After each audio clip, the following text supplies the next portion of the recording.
Good looks.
Ho ho ho ha ha ha ha. Hoi hoi hoi.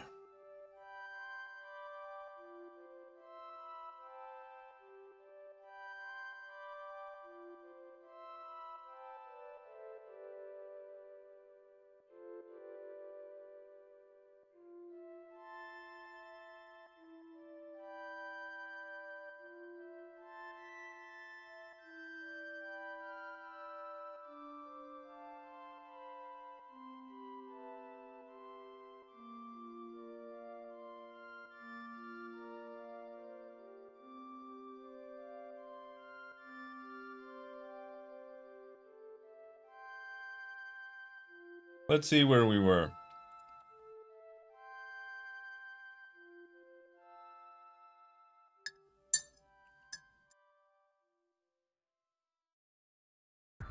Where did we leave off?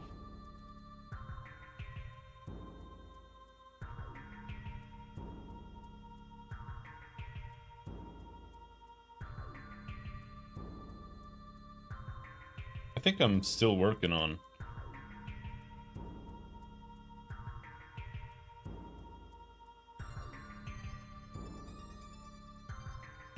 the AoE thing.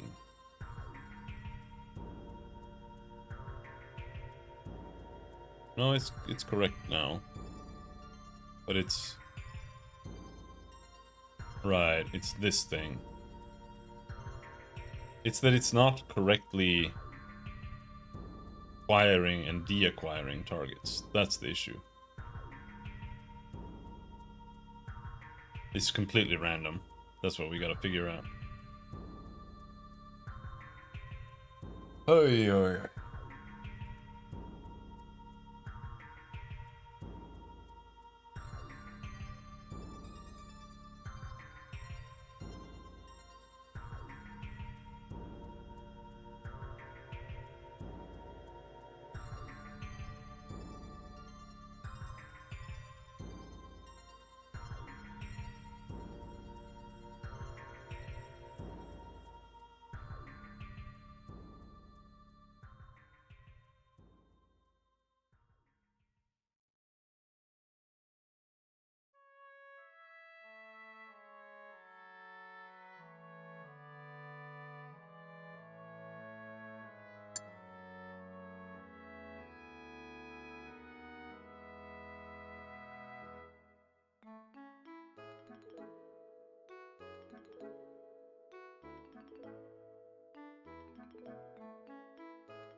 I think it's this.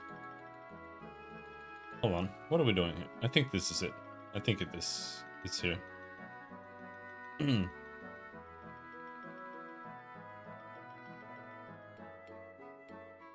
No, this is single target, but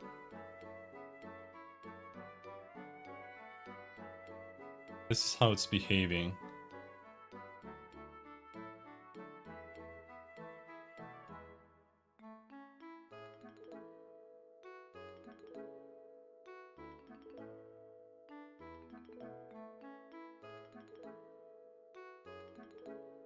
Why am I breaking here?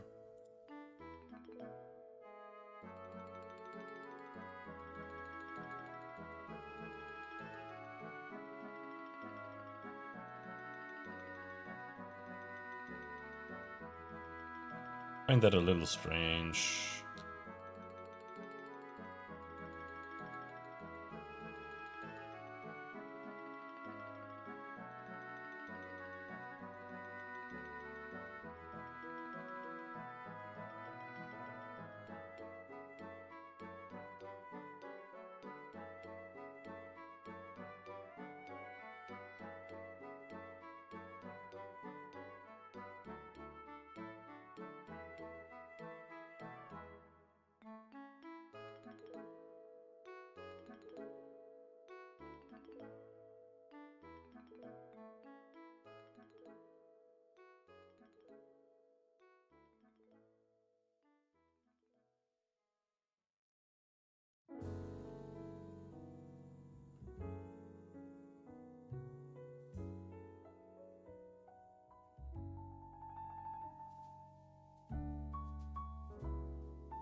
There's something wrong, but I don't know where.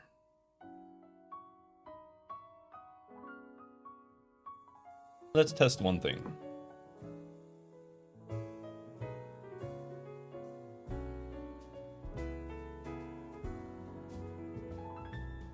Is it the highlights that's broken, or is it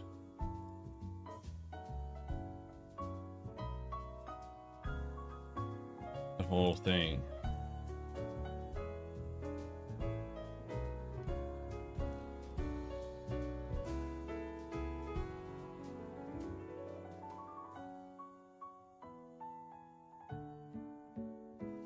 It's the highlight only.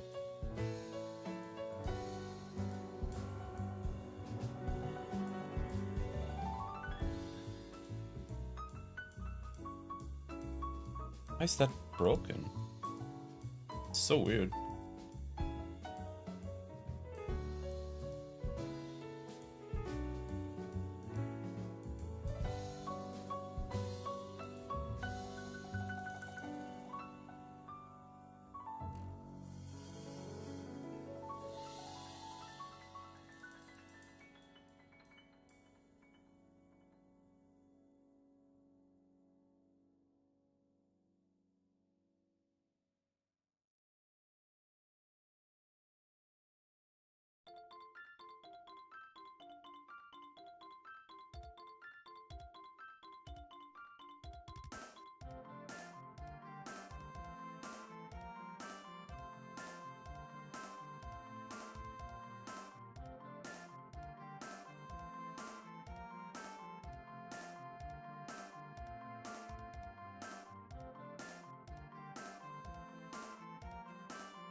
Could it be this?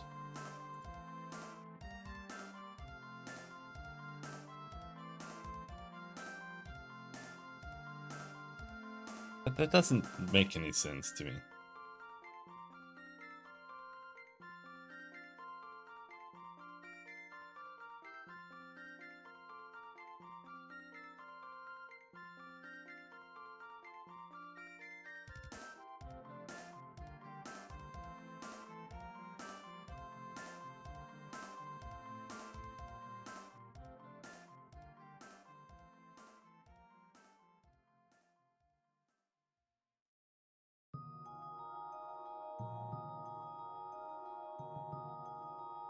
That makes it work even worse.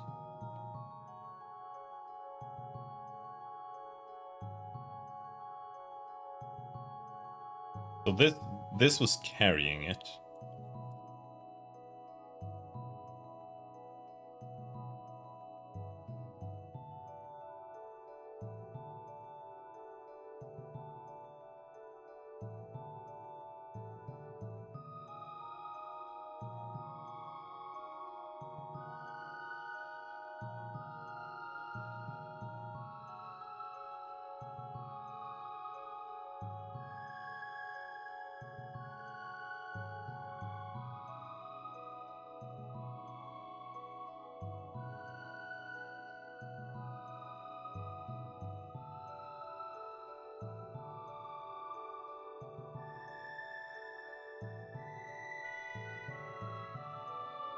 Here is where it should happen. It should just say, if current targets...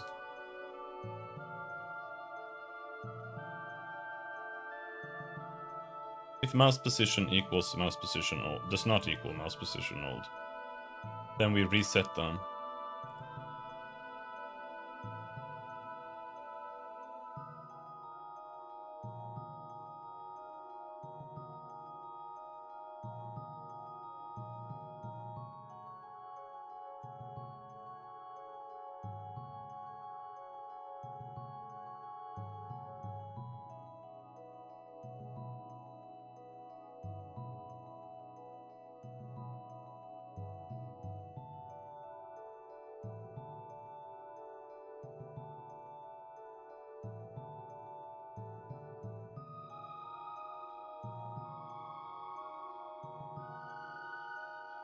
Set action to trigger.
How it works.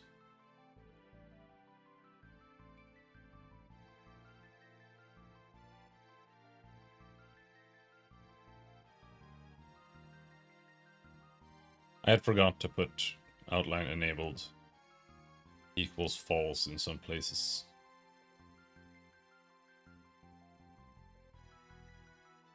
Then what?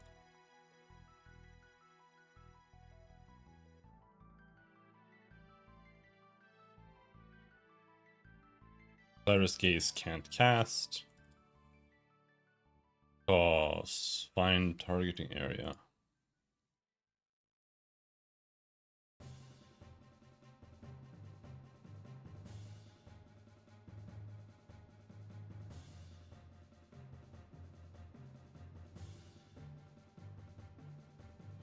Right, we have to recheck the area. That's what I'm trying to implement now.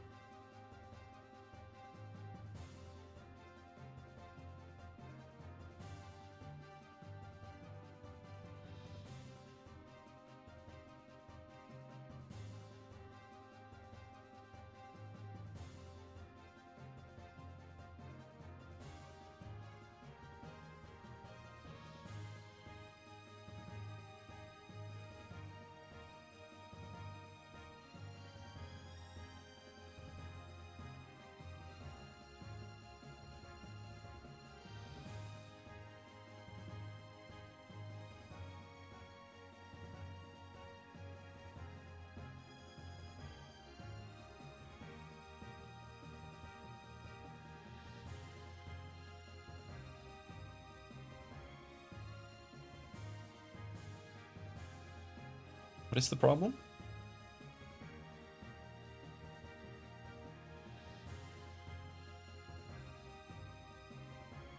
Oh, right. Fuck. Oh, shit. I remember what we have to do. Oh. Eee.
This is gonna be real complicated.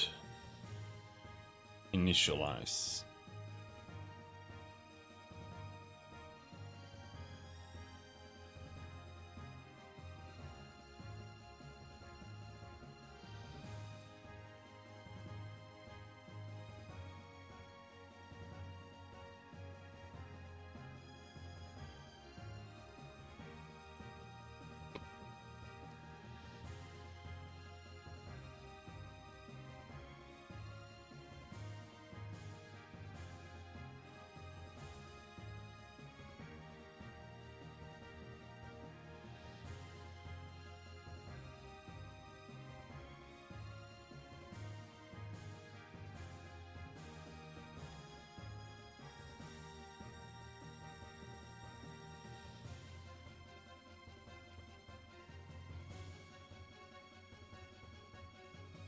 What we're gonna have to do is that here we don't really have a source object necessarily.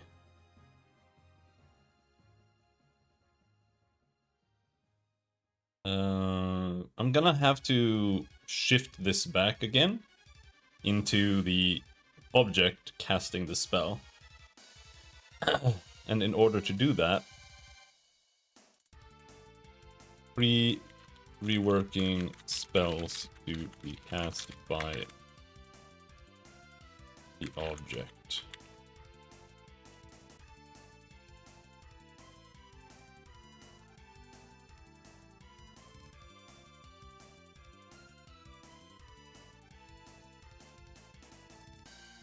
God damn.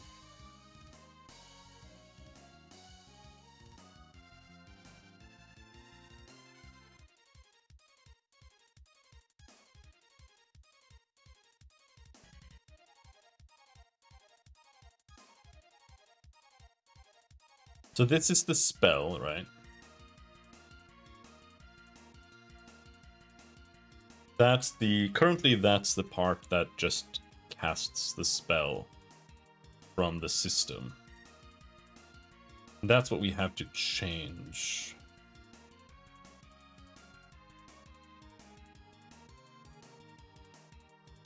Here we have front.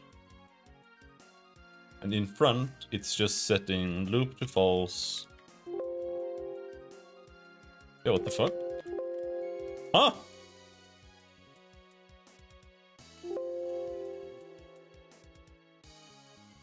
What?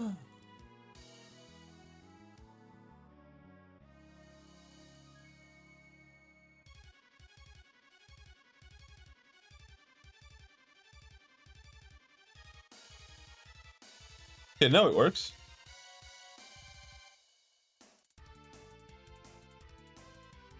Undo just didn't work. It just gave me that blinking error. What the fuck? I was so confused. Okay, whatever. Loop goes up here. And then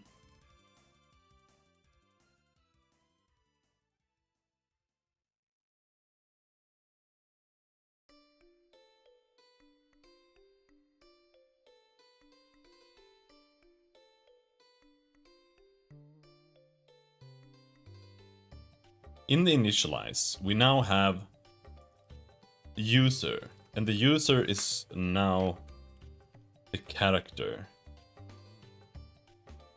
Find targeting area.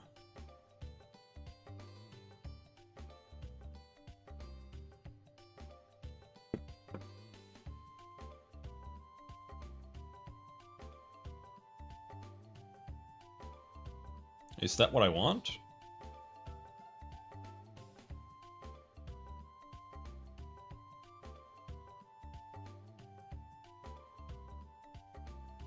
Wait, is it up here? I actually think pathfinding should be on this side.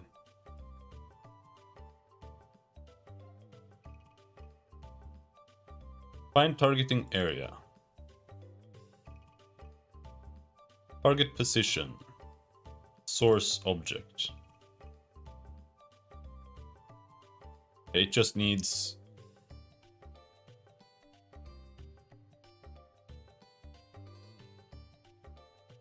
It needs the target.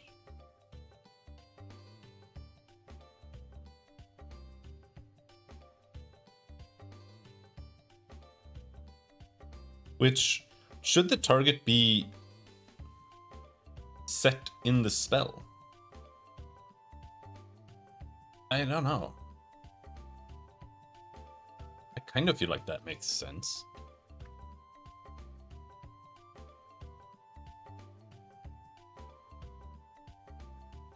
But also not.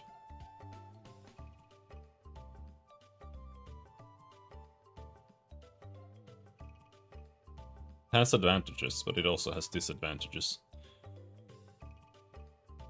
Like let's say you wanted to have one character that could cast 2 spells at the same time, for example. Maybe that's not a thing, maybe it is a thing. But if the target is not stored in the spell itself, then that would be impossible.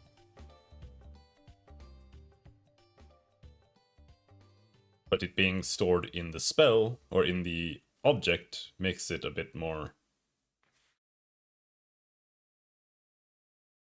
centralized.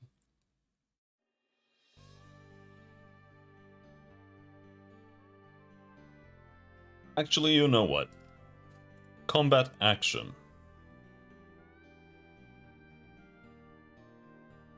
Targeted positions list. Targeted objects. The fuck is this?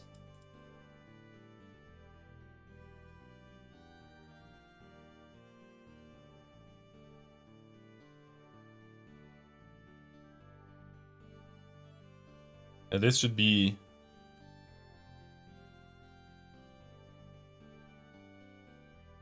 targeted objects. That's fine, but that should be a list of allocate targets.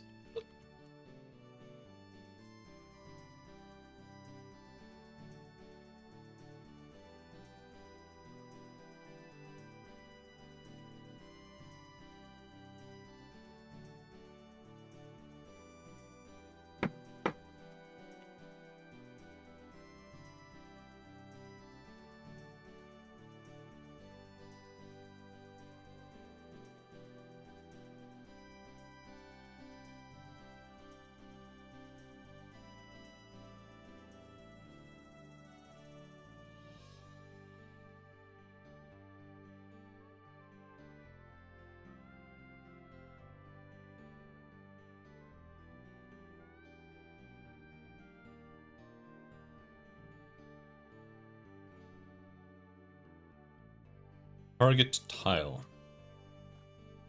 See, then here's the issue here. Targeted positions list. Should I use a target tile, or should it just be put in the list? I feel like the list serves the same purpose, that's the thing.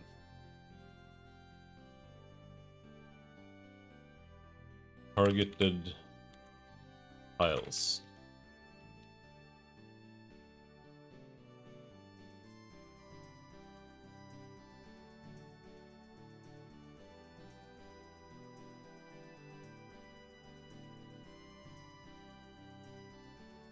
It's a new list.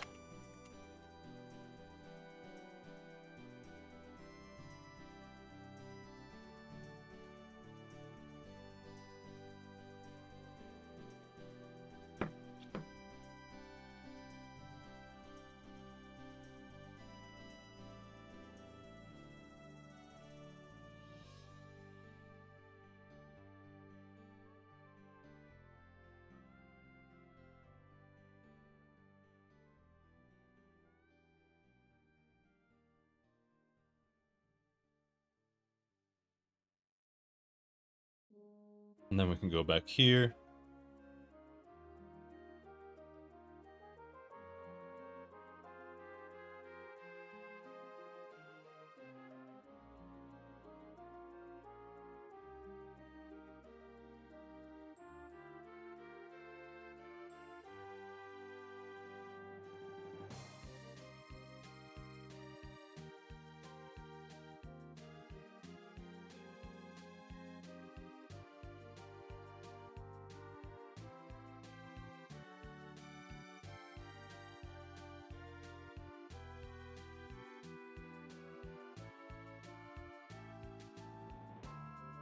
So what we have to do then is, when we initialize, we have to say I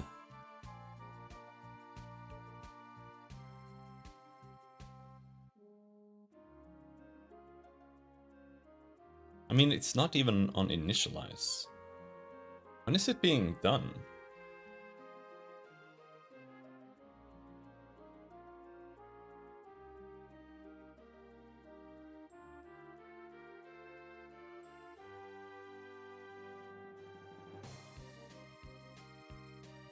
Maybe I need a...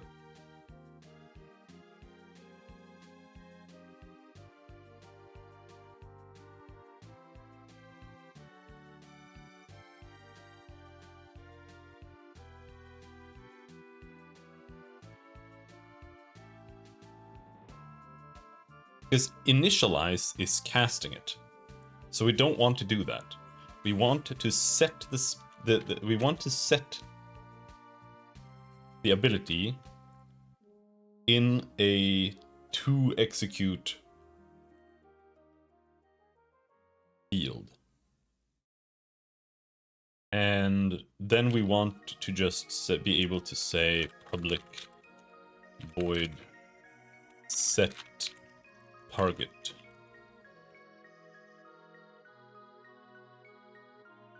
And then this is gonna say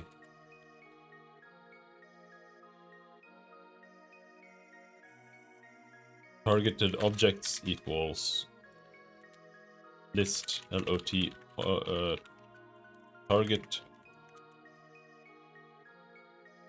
targeted objects,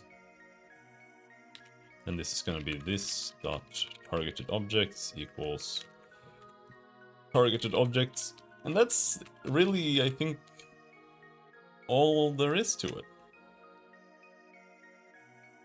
Except that this should actually be new list from targeted objects, otherwise we can't clear it. And then we just do this again, and here it's gonna say vector3 int. This is gonna say targeted tiles. This dot targeted tiles equals vector3 int. Like that. So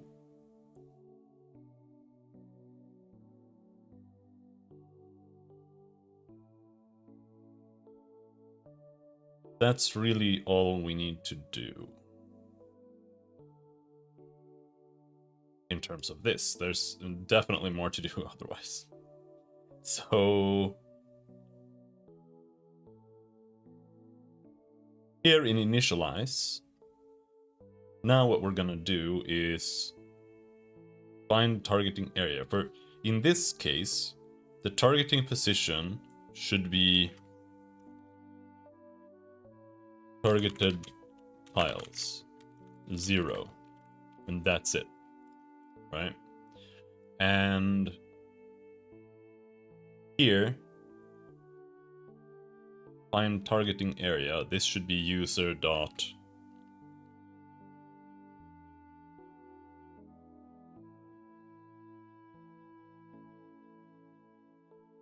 I actually don't know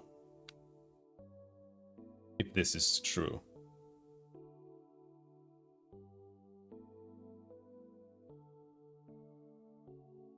Can I do this?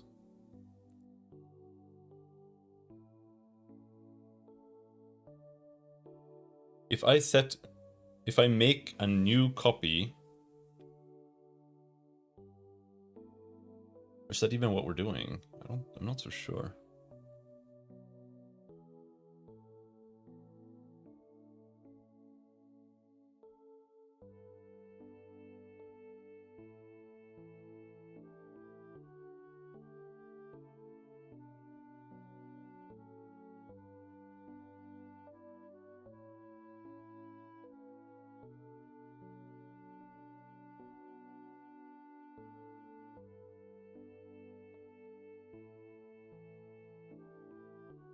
This initialize runs. I mean, yeah, this is what I'm doing here. We're doing spell to cast dot initialize, and then that triggers the spell. But we're also doing action module, action dot initialize. This is the issue. I need another function that isn't initialize, where we do this.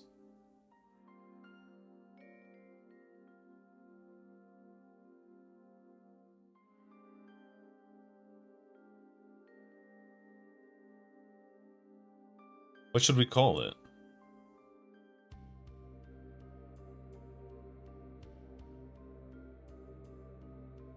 It's a combat action. It needs something like public void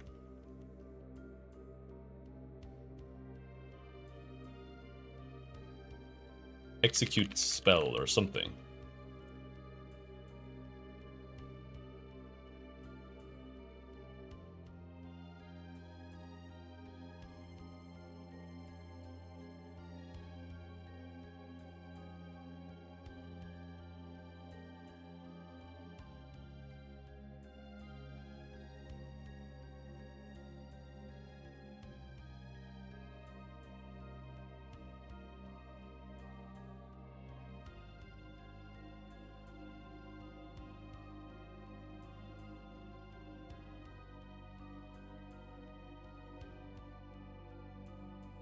Then we do something like that. And then here in execute spell is where we recheck the targeting.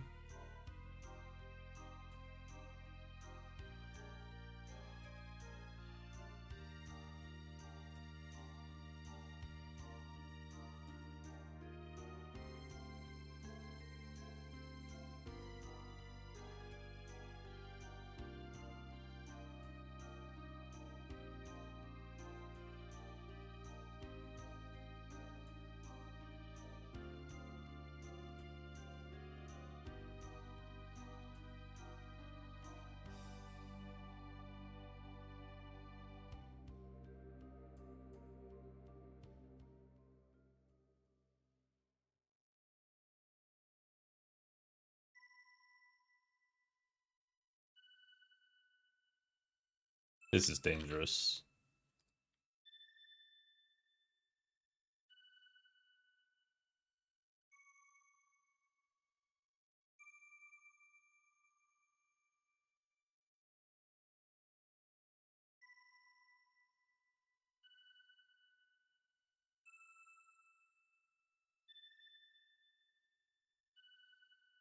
This dot user equals user.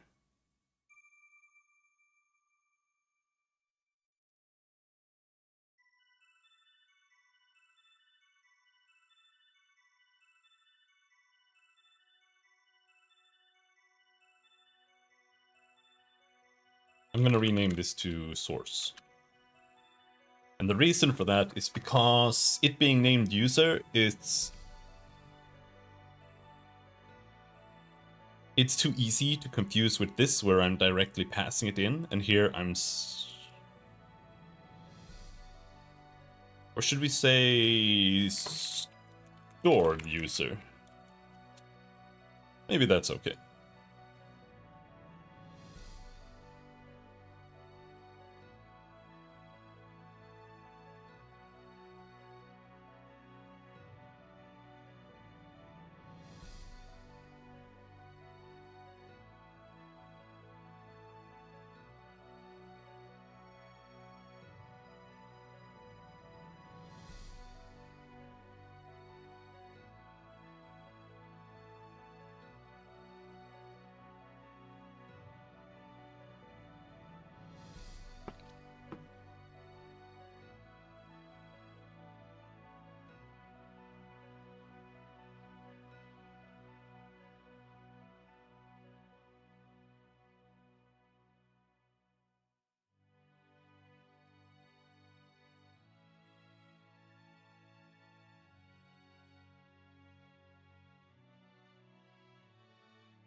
Holy shit, where am I? So on initialize, we are setting stored user. This is wrong.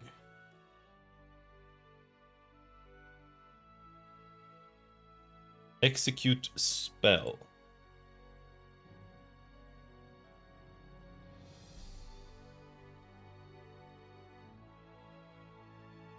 Is where we need to set the stored user.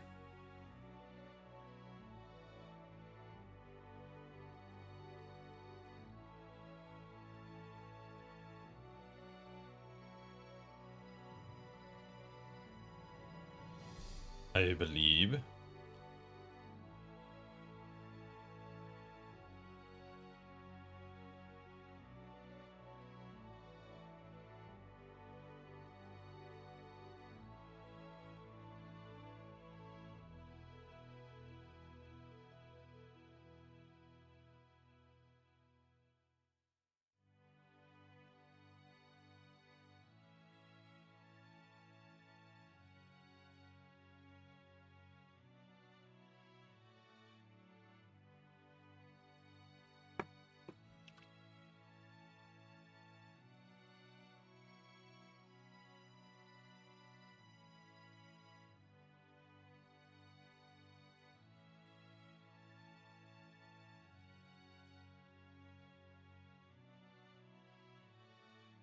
I mean, does it matter?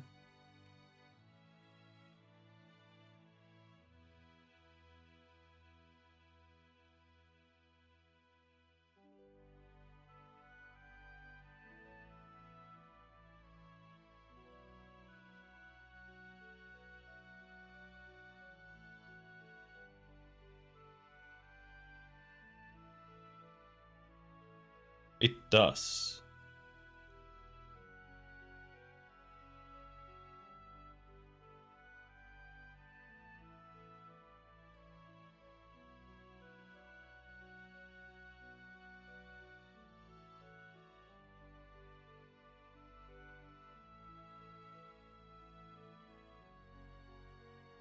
Because this is a lie. This is not user.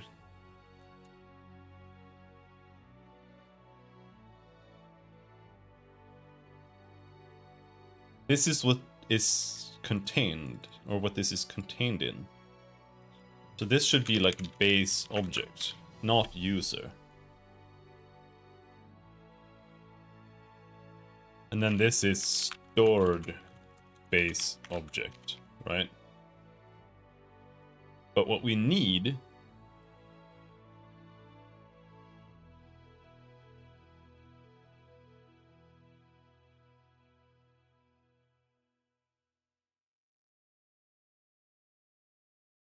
is a stored source object. I think.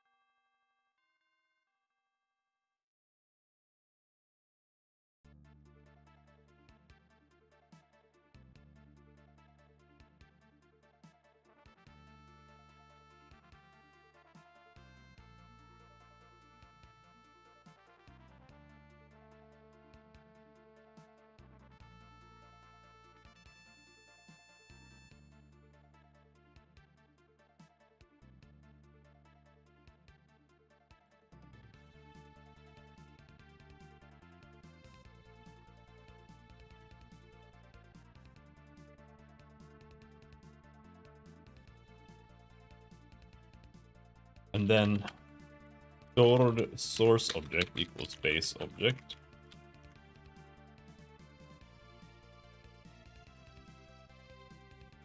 Up there. Execute spell.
Then what this is gonna do is here we're gonna do execute spell base.execute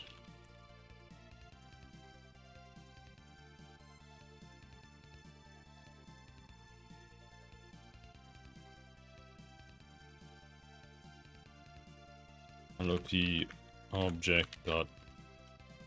What is it? What is it? What is the implementation?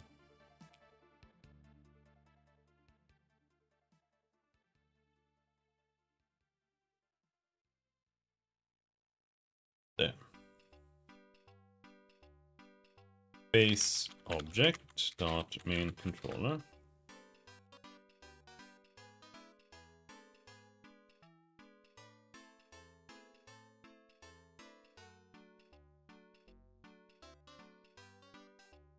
And then as we execute this should not be in here, but we'll figure it out here, and then we'll create a method in the pathfinding that does this, and then we can just come back and remove all of this after it works.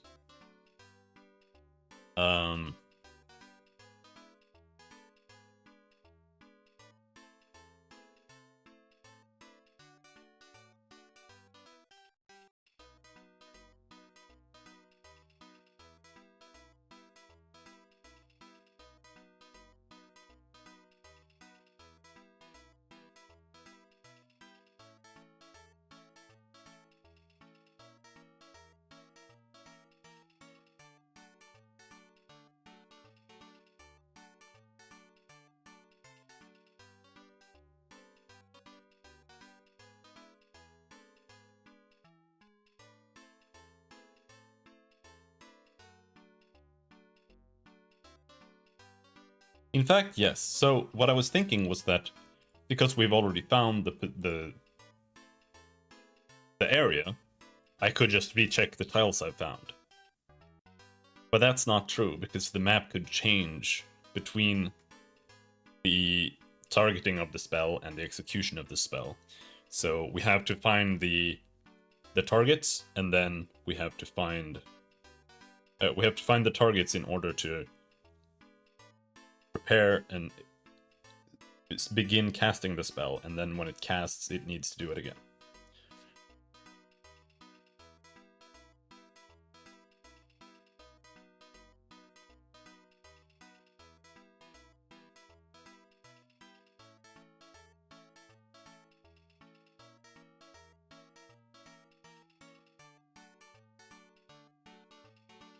Basically.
So this is gonna work like we select the spell, target an area that will confirm which targets are currently in the AoE. It will confirm that the spell can be targeted there. And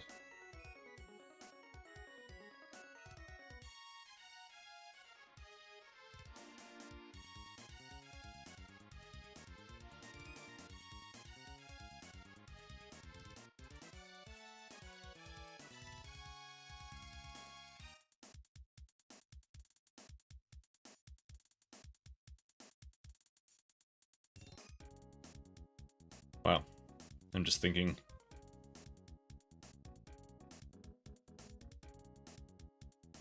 Because what if something interrupts the line of sight to the place you've targeted? That's also a question. That's why spells usually, the way I'm implementing it now, the spells aren't... Their line of sight isn't interrupted by units. But what if there's like a wall or something that appears? For maybe there's a spell, maybe there's a thing that like on the map that happens. Then the spell needs to cancel.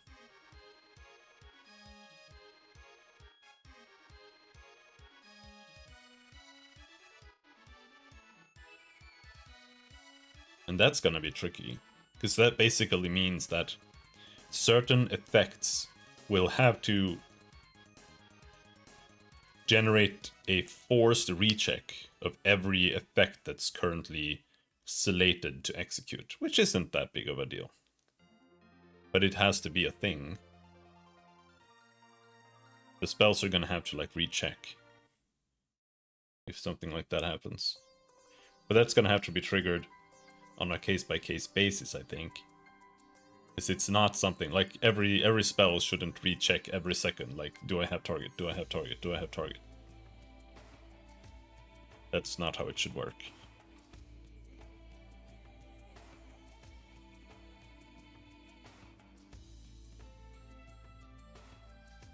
But let's see.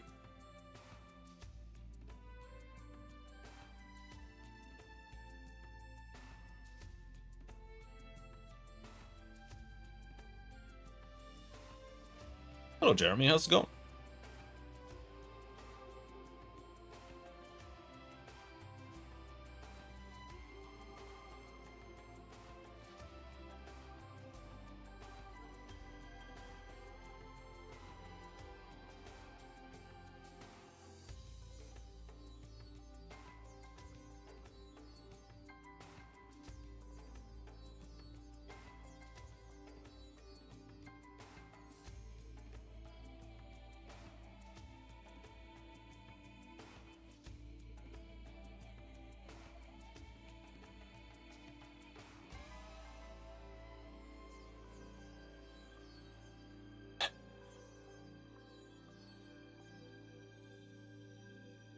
So,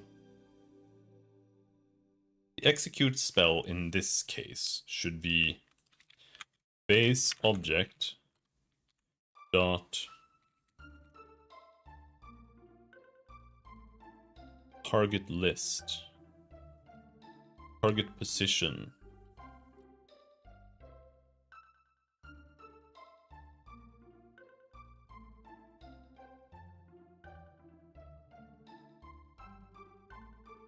Which one am I using?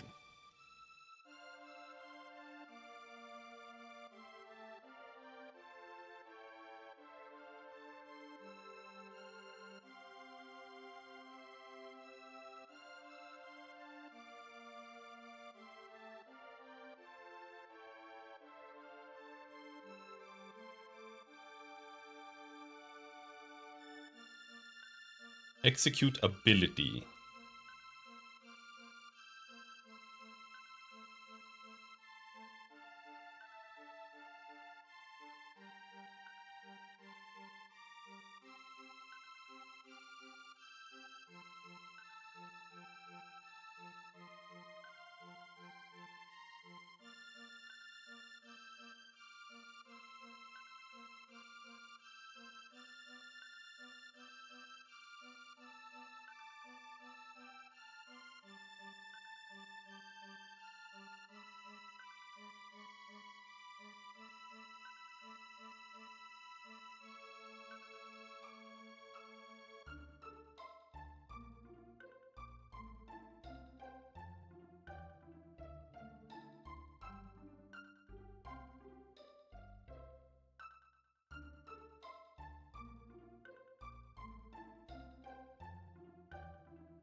Yeah, it should just be...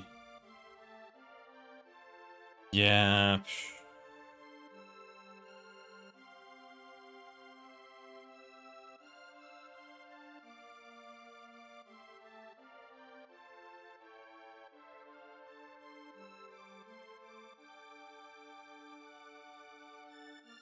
Base execute spell.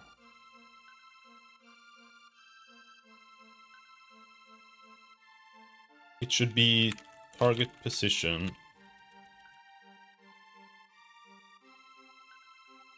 I mean, targeted tiles dot clear. Targeted tiles dot add. Base object dot target position.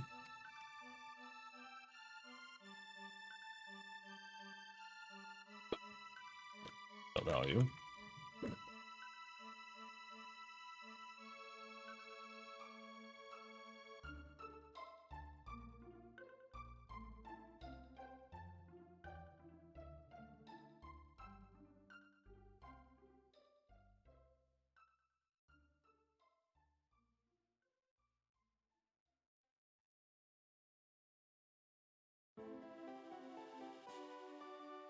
And then here we have to say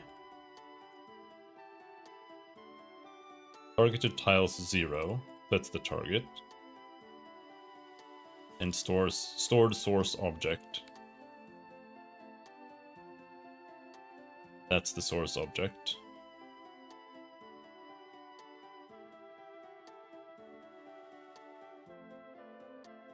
Stored base object dot source effect dot target list dot clear. This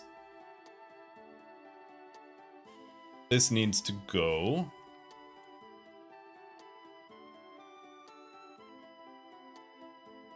This should just be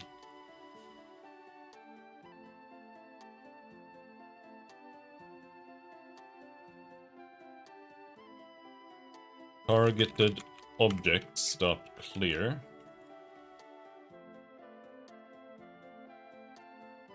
Do that up there as well.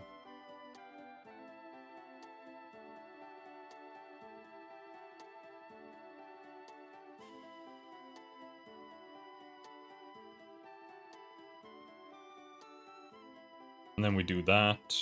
We get the PF result back.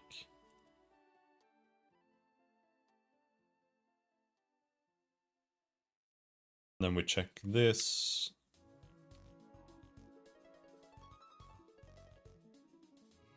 Stored base object dot source effect dot target. Yeah, this is where things are weird. So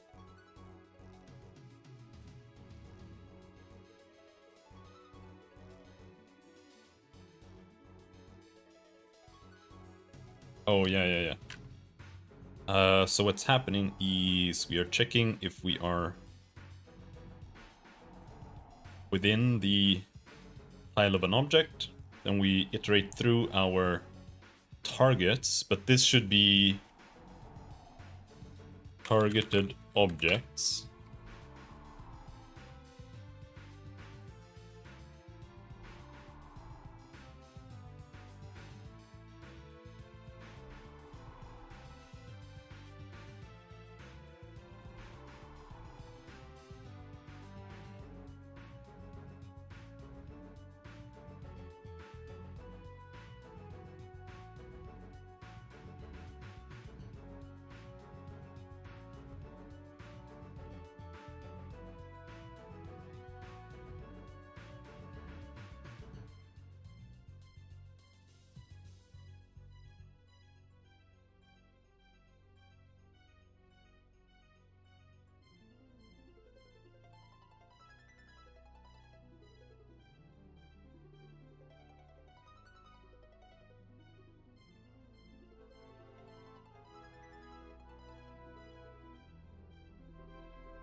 Oh! Targeted objects are added there. We don't want to debug log. If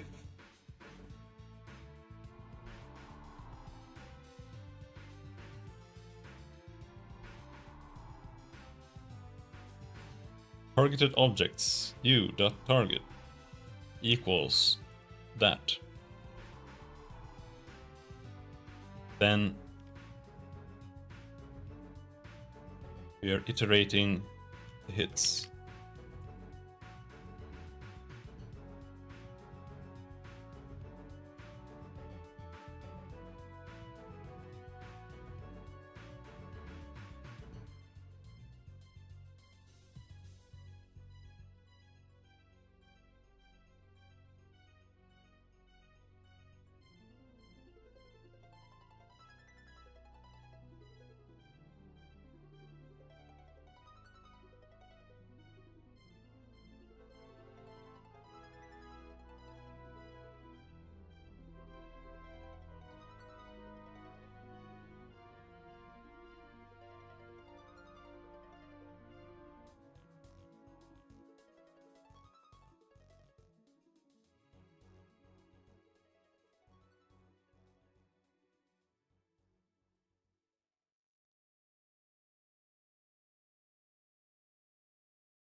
Something like that. And this is executing the spell. So now what this needs is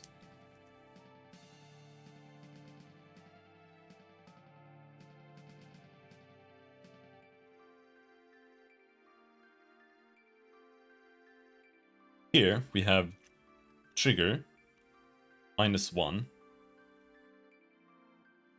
This is where we create the effect.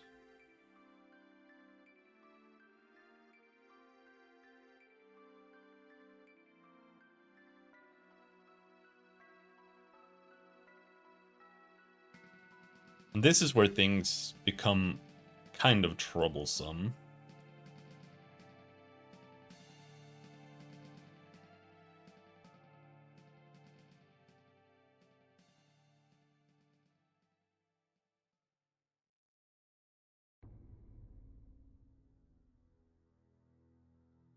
Because we have an object here. And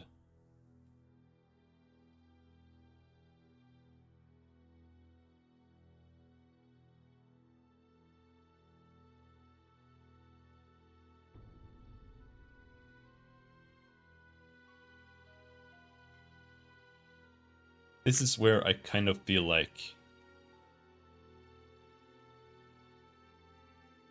this should happen here. Invoke.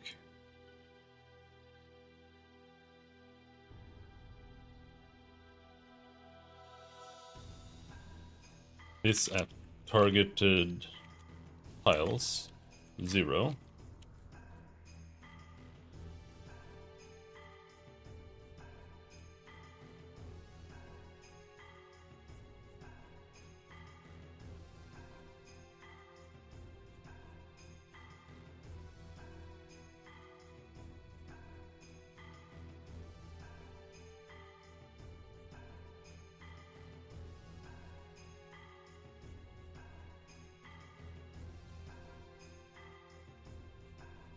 And that creates the effect.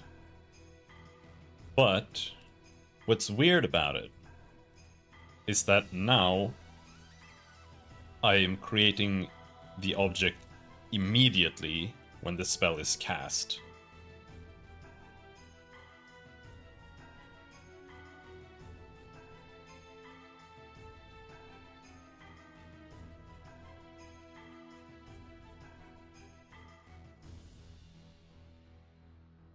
So now I feel like I have to create a method to pause it.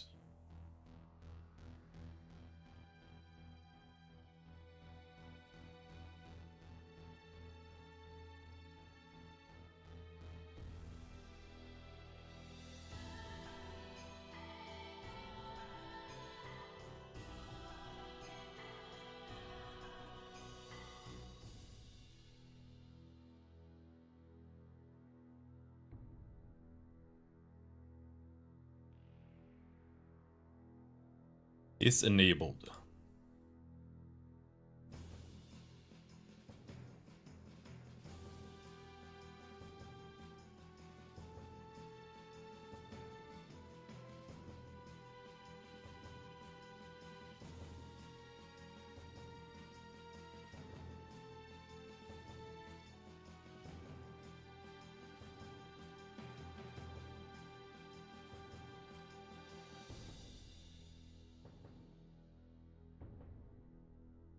Is enabled equals true. Is set on creation everywhere now. So I think that's something that's gonna have to be set to false instead. It's not enabled.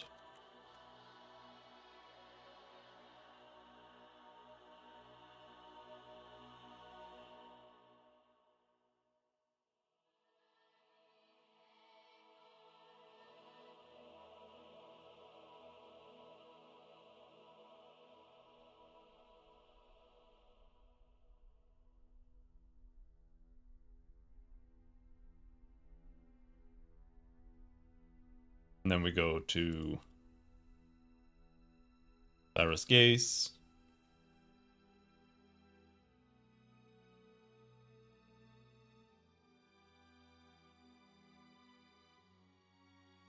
Yeah, it just has this.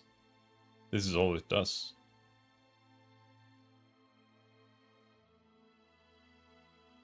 Okay.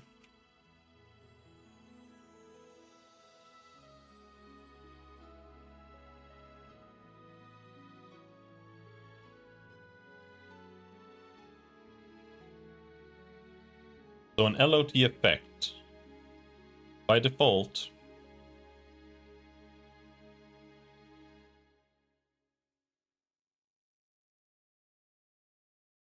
not be enabled. I think.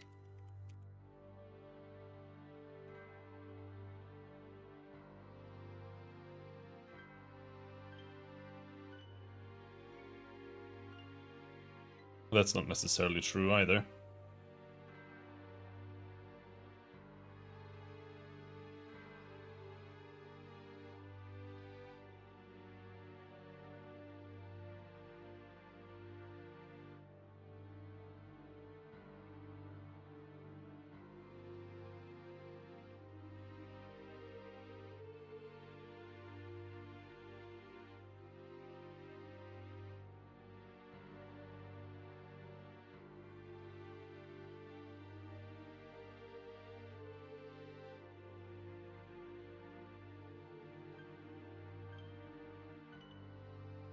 So this should start as is enabled equals false.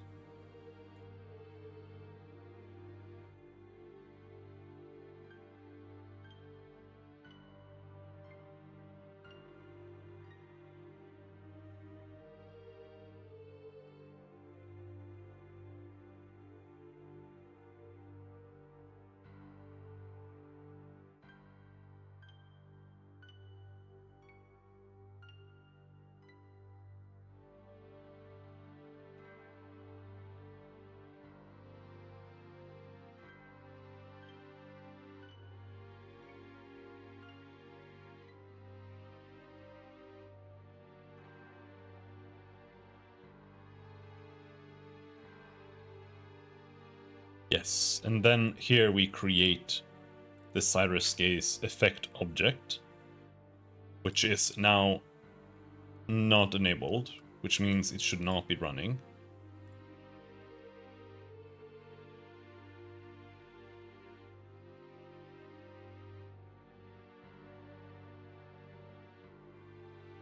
But the tricky part here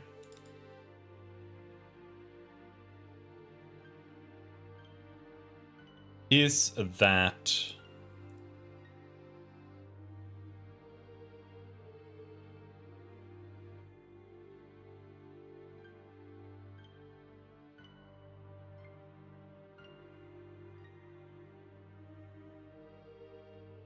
I think the invoke actually needs to be changed. Because it needs to have this assigned to it. But I'll be right back.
Ouch.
Right. So basically,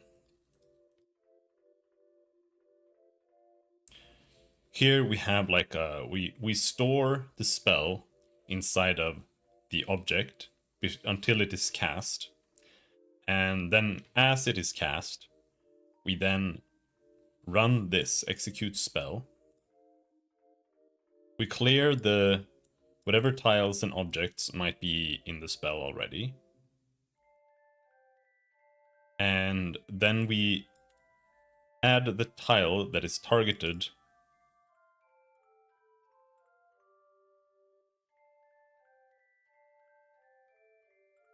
Actually, the whole idea was to set the targeted tile earlier, so maybe this shouldn't be cleared.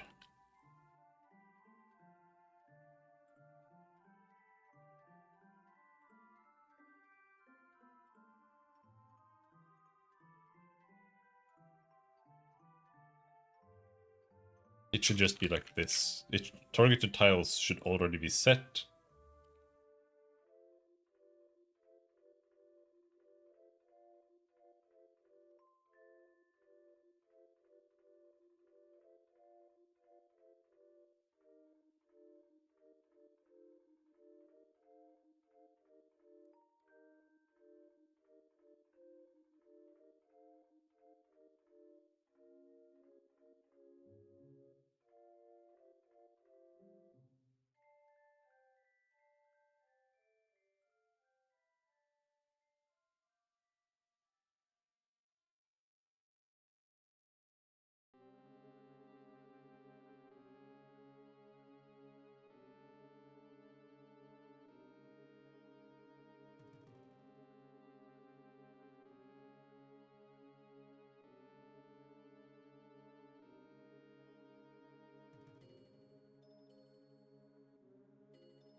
Targeted objects should be cleared.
We are invoking. Yeah.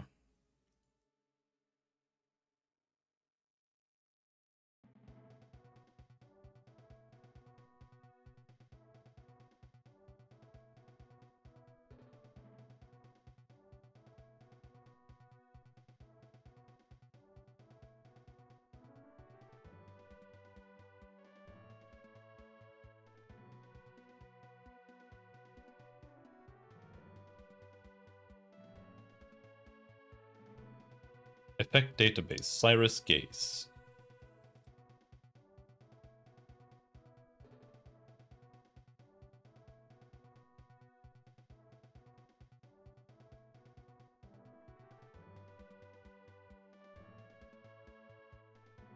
Source object.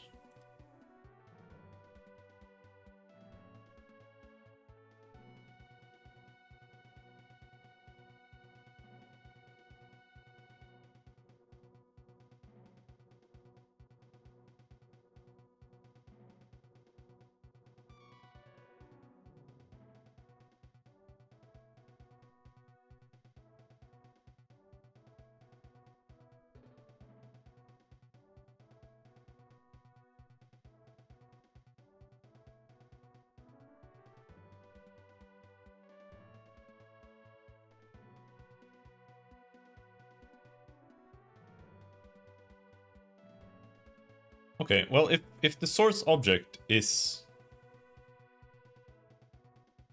being shipped,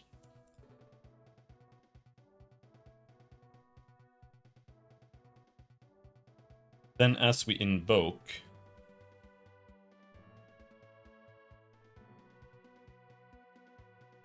here we can say effect object list.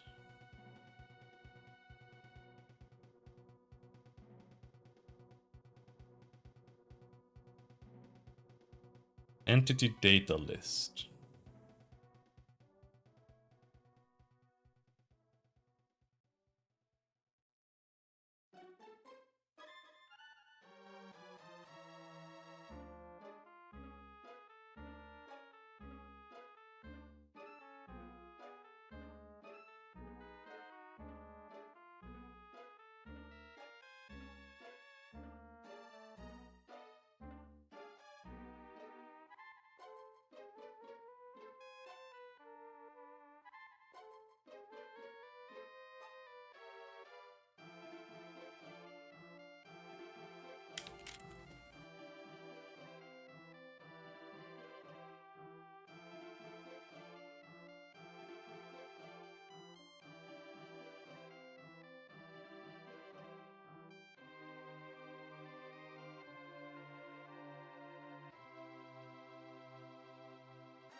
Maybe it should be like this.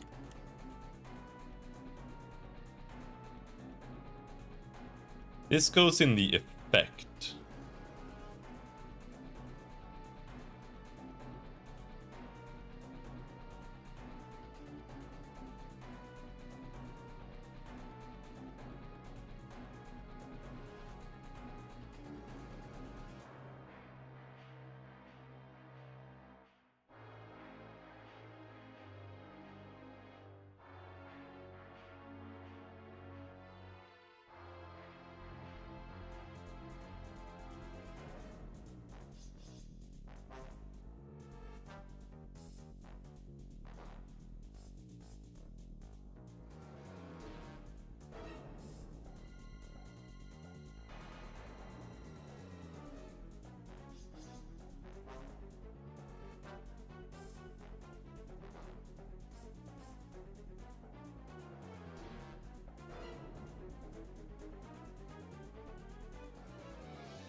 What?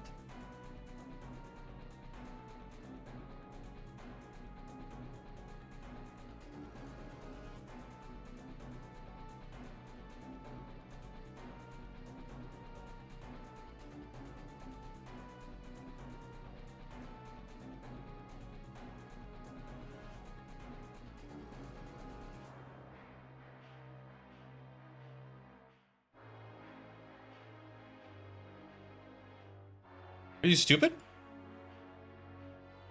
Oh, it's the last thing? Combat action. Um...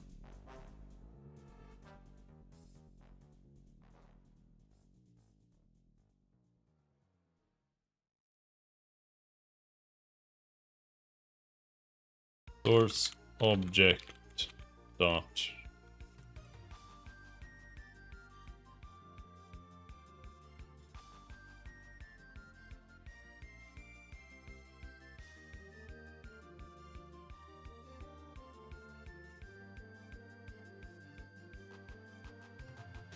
Combat module dot spell.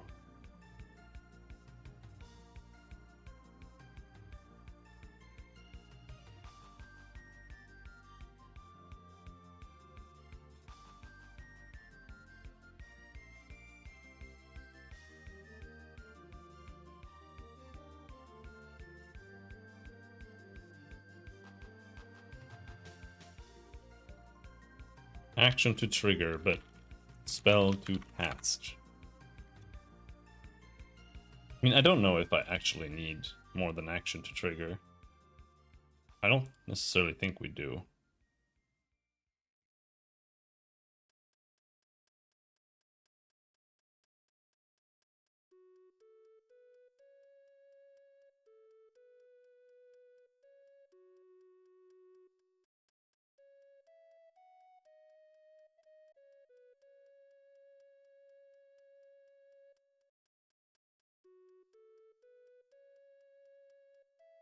Like that.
Lost my train of thought.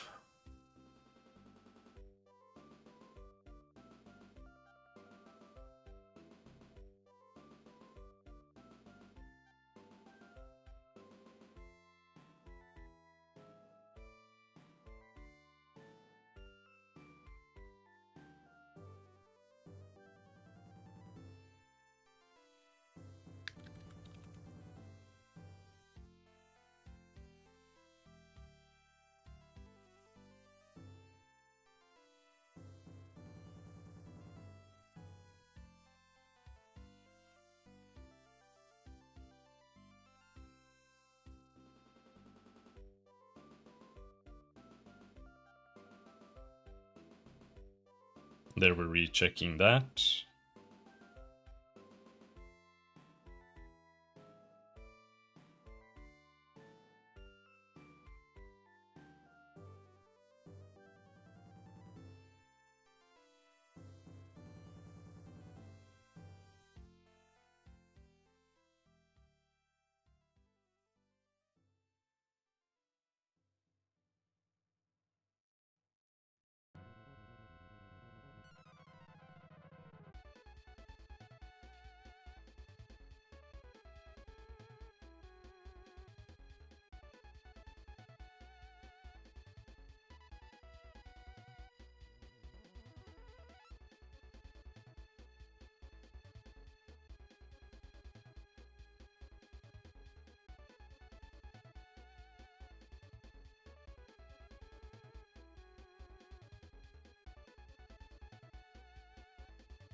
I think this should be done after this.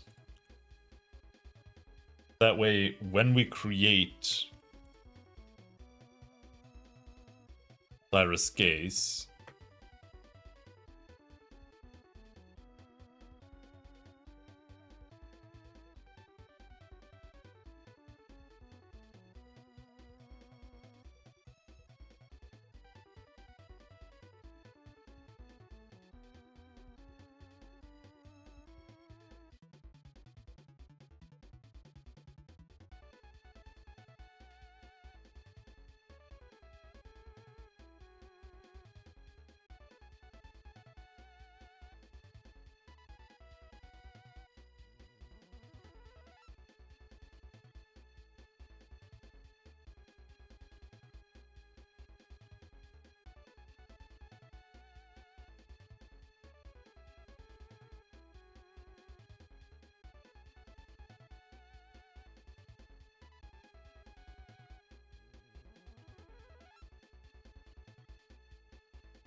here we have execute spell.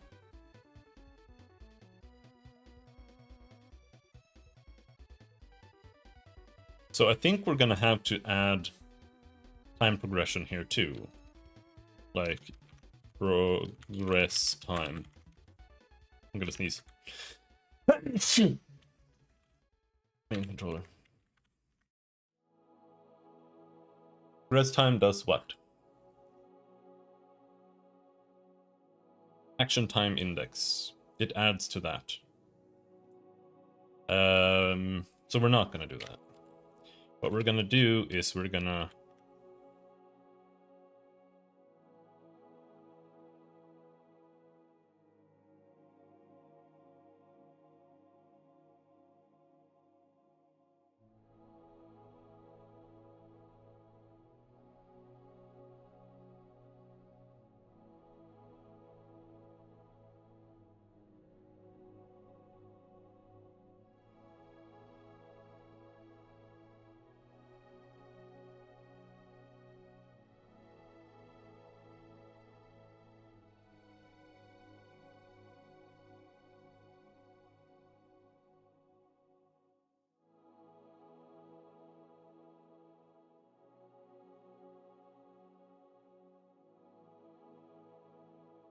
maybe I do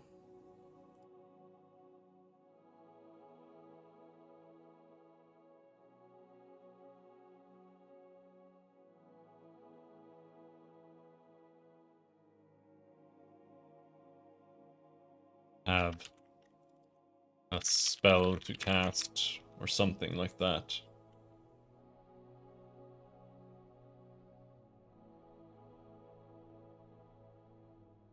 Because I feel like I need a public void set spell to cast.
I lost my train of thought.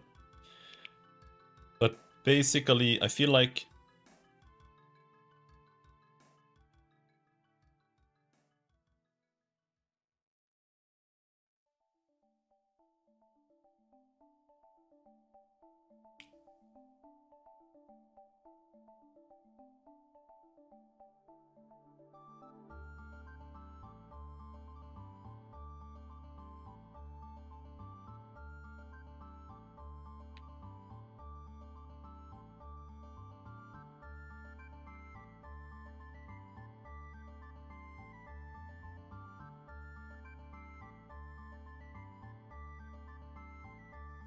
here, this is where the spell is created. Cyrus Gaze is generated here.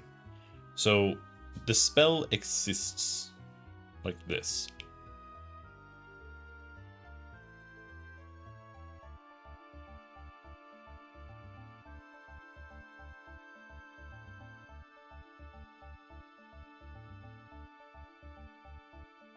And so the execute spell should really just be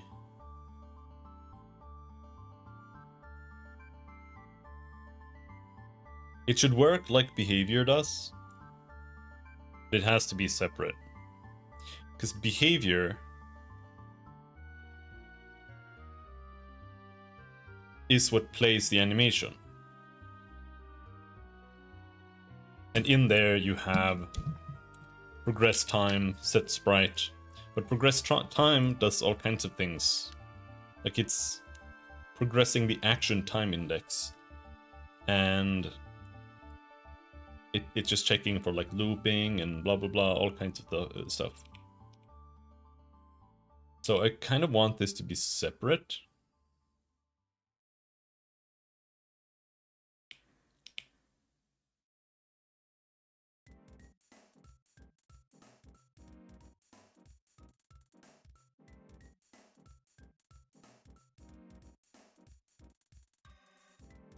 But there were things that needed to get set.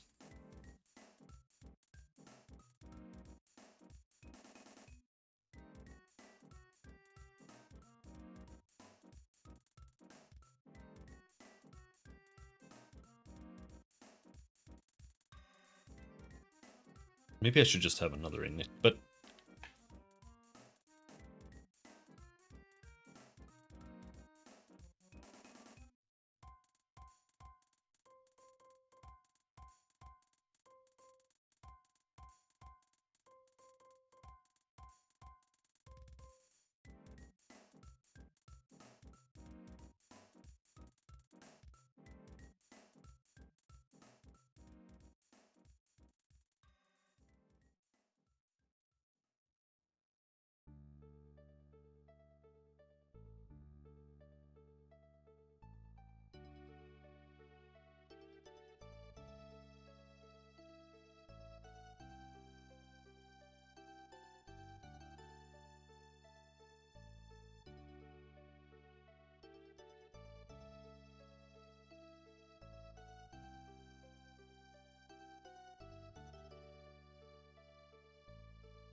All right, let's try going back. What is it we need? Man, I think I need a break.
We select the spell, we target somewhere with the mouse.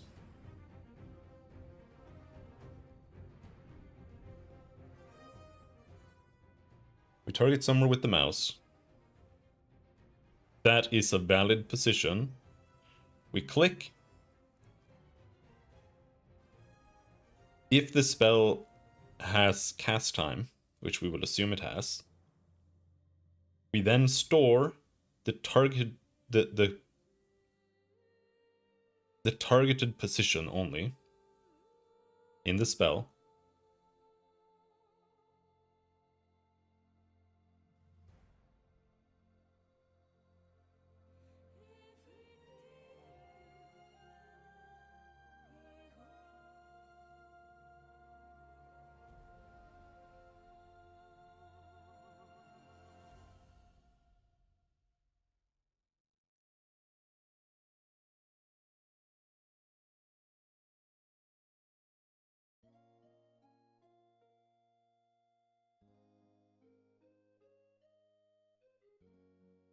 I lost my train of thought in the middle of that.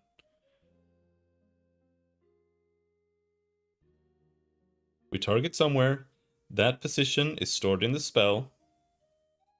Next time it's that character's turn, we then trigger the spell using the new execute spell function, which will then instantiate an effect object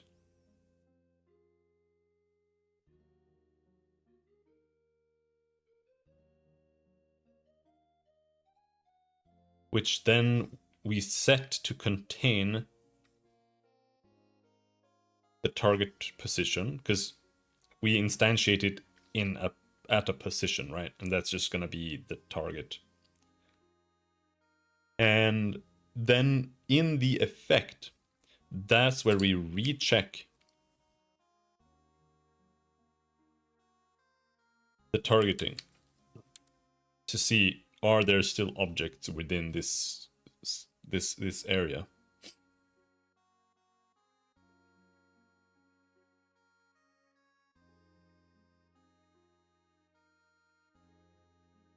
And if that's true,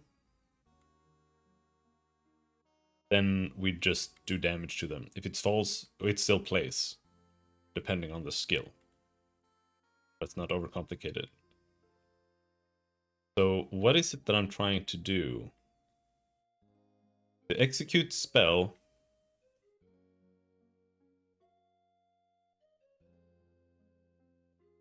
what I need to do is it needs to darken the background. That's what we're doing.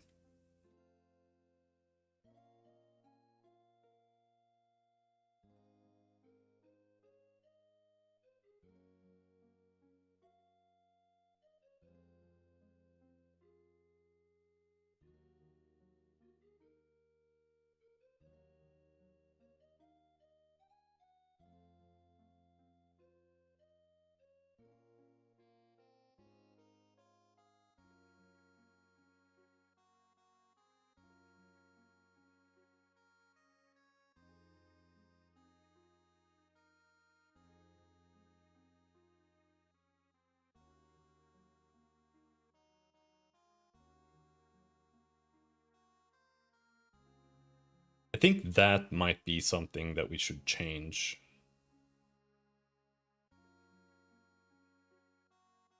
Because right now I feel like that's being handled in the skill itself, which I think is very incorrect. Here, we're doing dimming here, lerp dim. Dim init core. This should be public void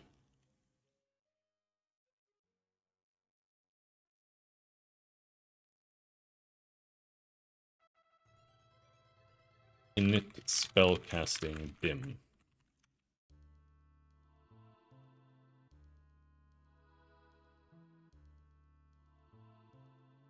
Lerp dim init color.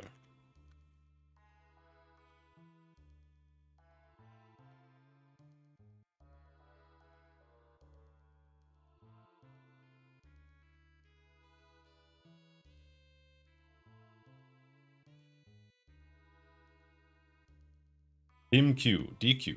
Yeah.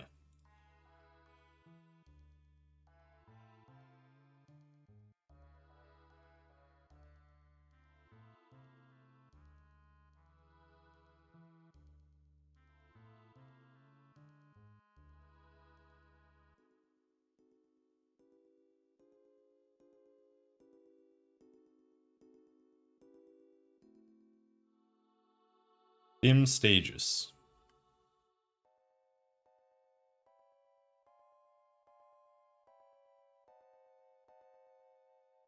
That's where things are wrong, I think.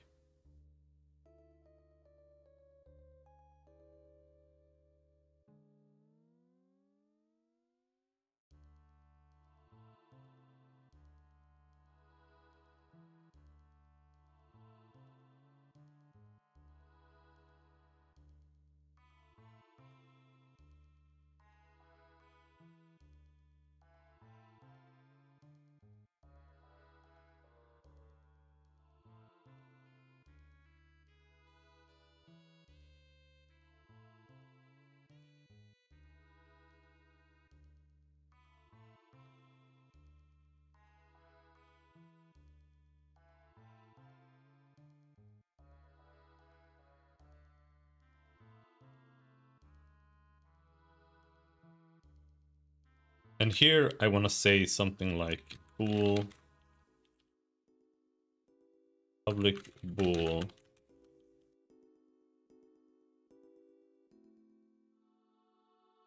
spell casting dim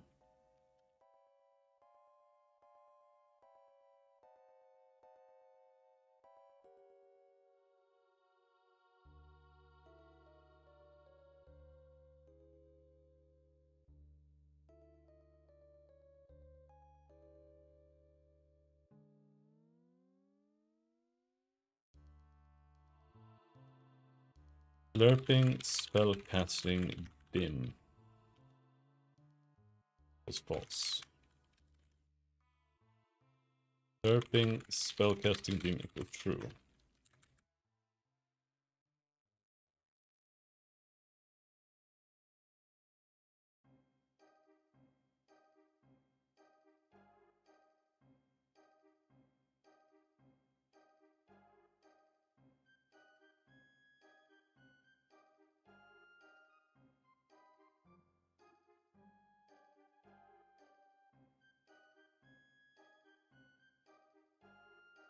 Lerp dim. Is that all we do? We say lerp dim false.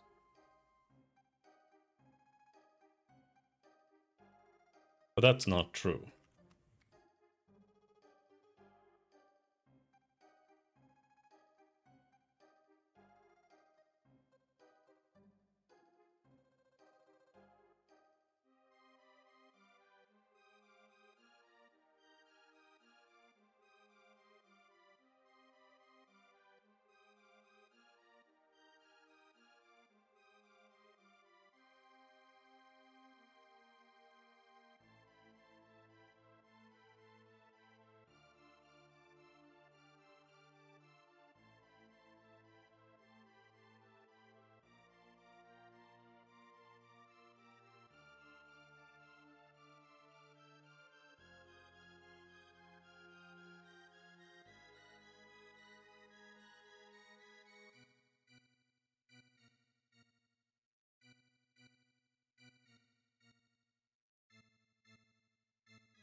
Yeah, we have to do this simply. Lerp dim init. This should say equals false. This should also say equals false. And then this should simply do lerp dim init core.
Something like that.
So basically, ugh, it's such a pain in the ass. Oh, what I'm trying to do is when spells are being cast, the background is supposed to darken because that brings out the effect and makes it feel better. Um,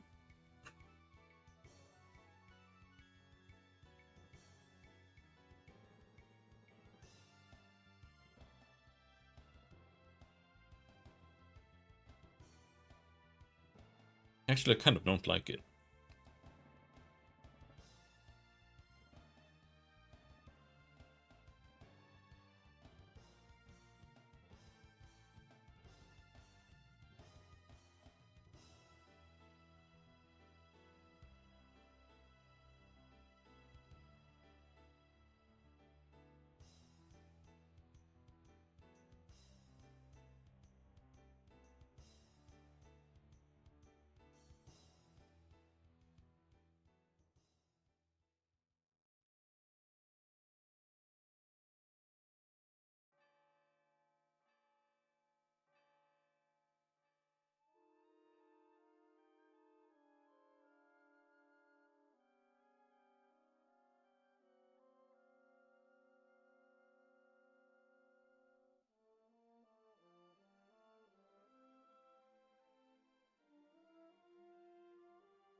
I just I just feel like maybe it should be more tied to the spell.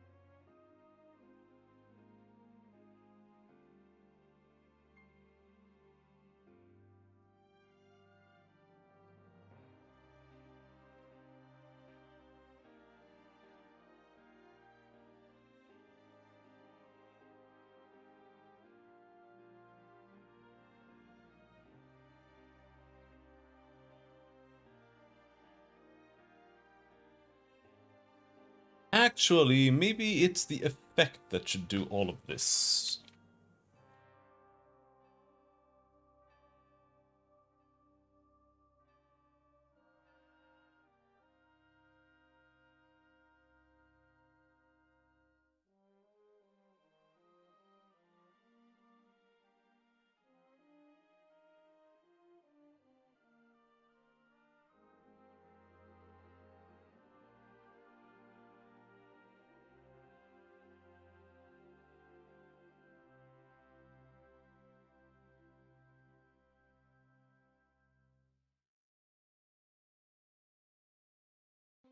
Yeah, let's solve this via the effect.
Now the issue with that is that right now the effects don't do anything. You can see it doesn't even have an override. But that means I'm gonna have to give it an override. Which is fine. It's not that big of a deal. Override for play effect is here.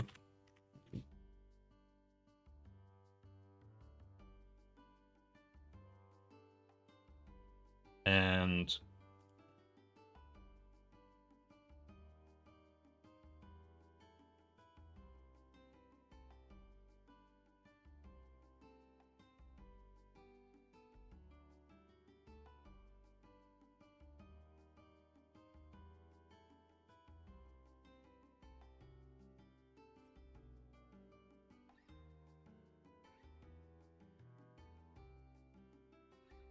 now it's just unfortunate because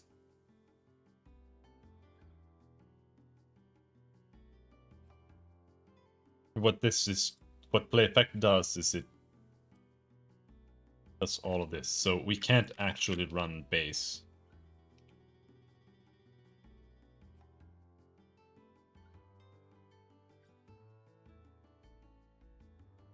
We have to do this.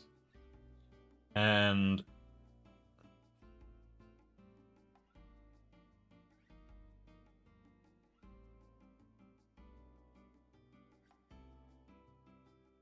what we have to do is we have to give the effect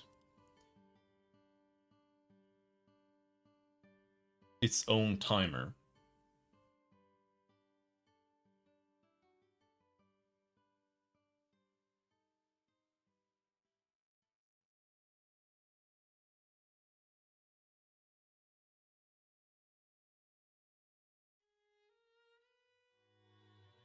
So the Cyrus gaze here is going to be created via instantiation.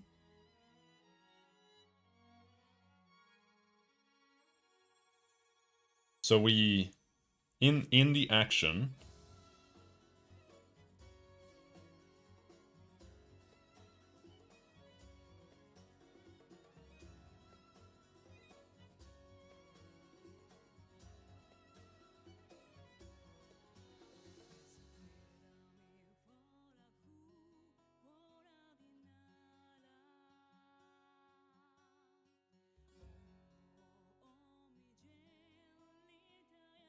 combat action, that's where it is. There we have initialize, but we also then have execute spell.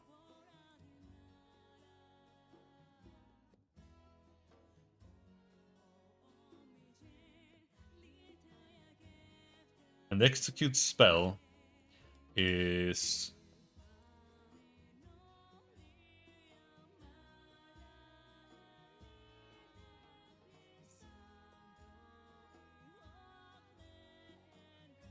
it's just instantiating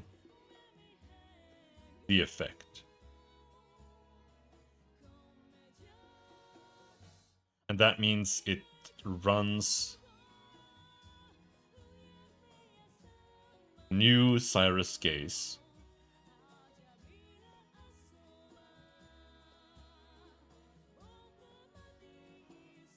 Which means targeted objects.clear is not really something we need to do.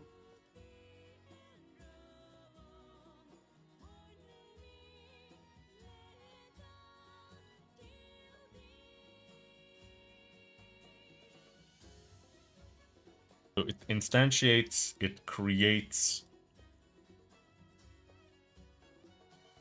a new list of targets. It then creates the objects. This is wrong.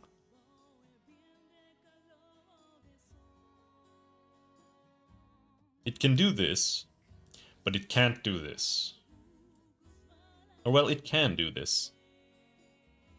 But the objects have to be not enabled.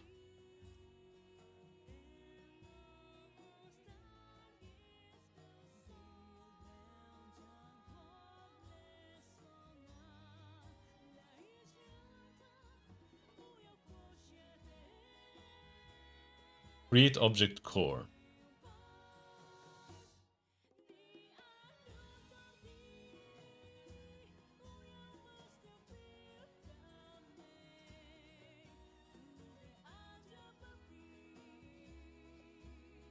But the tricky part there is that because it's not enabled, I actually have to create some extra method here to enable it, or to disable it. Like, it shouldn't be created enabled. Either that, or I simply don't create it here. Like, that's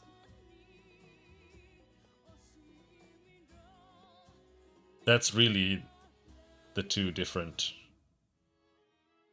scenarios we've got here. But I think creating it here should be okay. And then what we need to do is in play effect.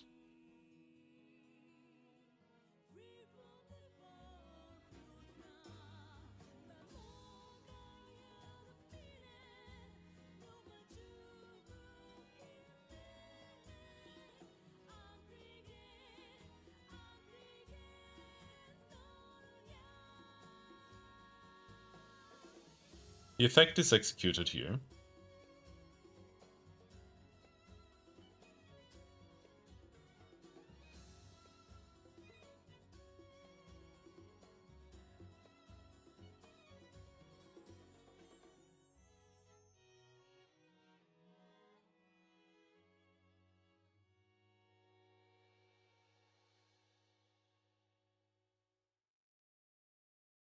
And then the effect database. This is Cyrus Gaze. It then needs a play effect.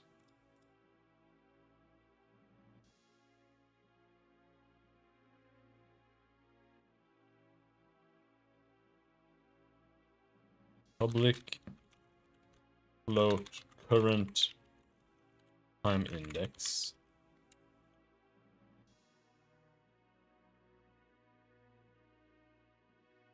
Then here we're gonna say current time index plus equals main controller dot current logic delta time.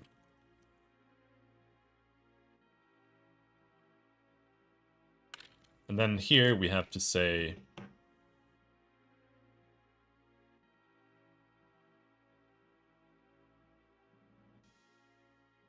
actually this comes later.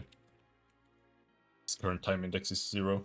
So we're gonna say if current time index equals 0,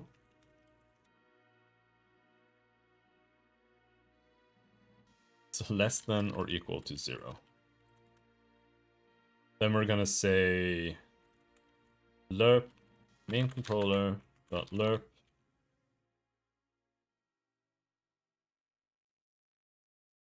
init lerp init dim lerp dim init. That was so hard. And then we need a color.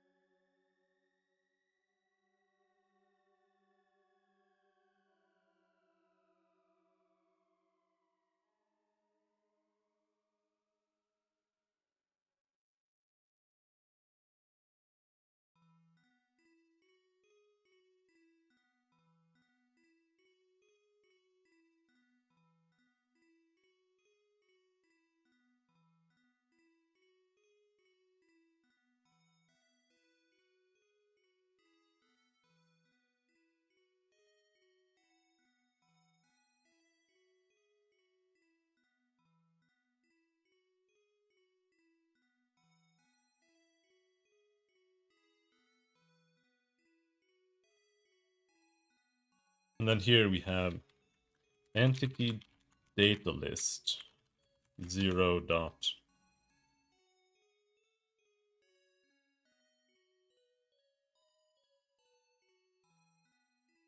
combat module.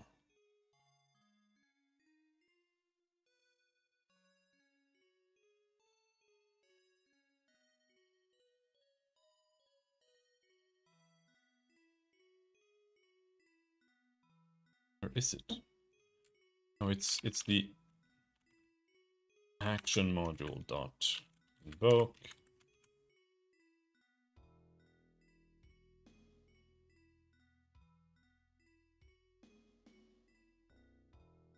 It's not even that.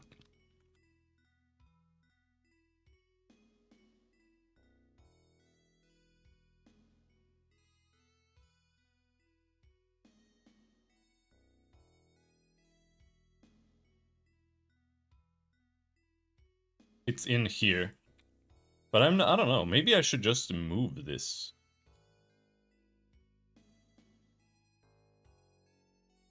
The effect.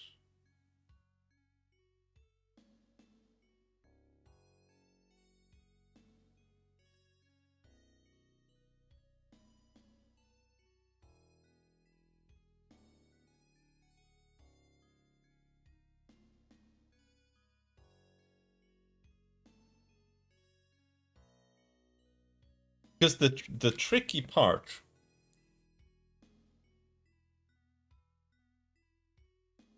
Fuck. The tricky part here is that the spell, when we create the spell object, it will start playing the animation of the spell. And that's from frame 1 to frames whatever, the last frame. But the dimming should happen before that. And that's why it's hard, because if I go into the object itself and control the dim there, then I have to like delay the effect from beginning to play. And I think that just makes it really complicated in terms of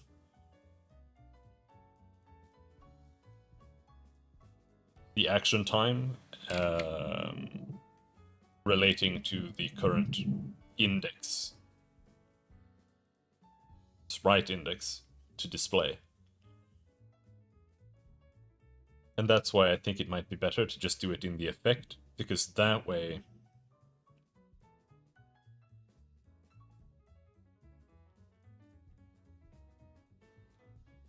the effect is just spawned first, and then the effect controls when the effect objects spawn.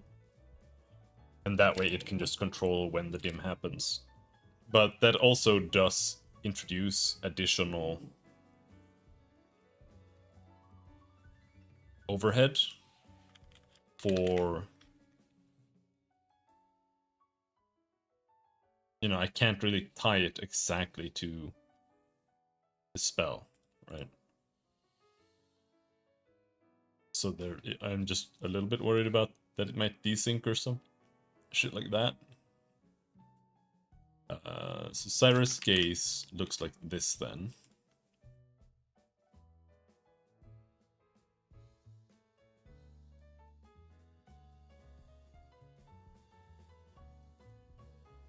Dim stages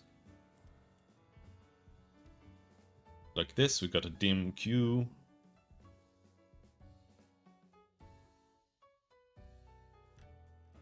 Move this to the effect.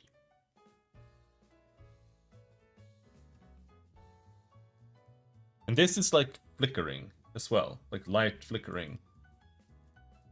Certain parts of the spell might be brighter and darker, and the idea there is like the brighter something is, the darker everything becomes. Because it's the relative strength of the light.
Ooh, Path of Exile in 2 days.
I'm gonna make some tea or something. Holy shit.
Alright.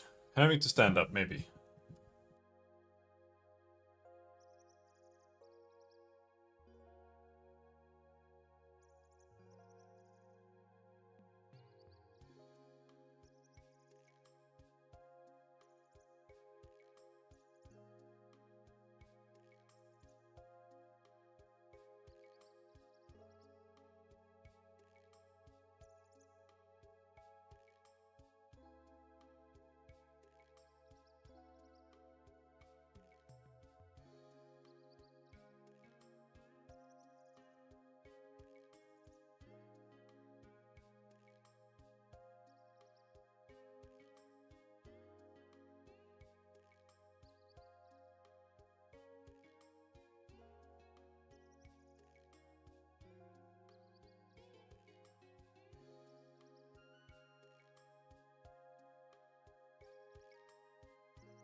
we have the stages there.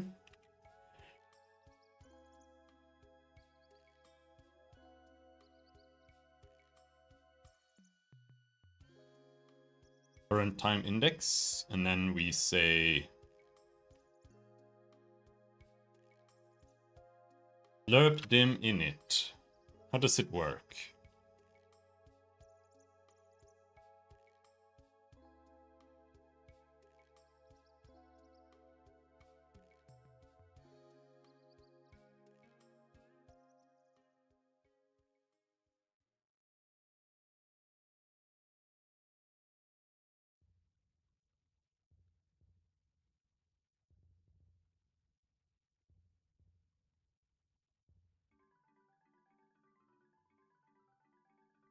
We go here.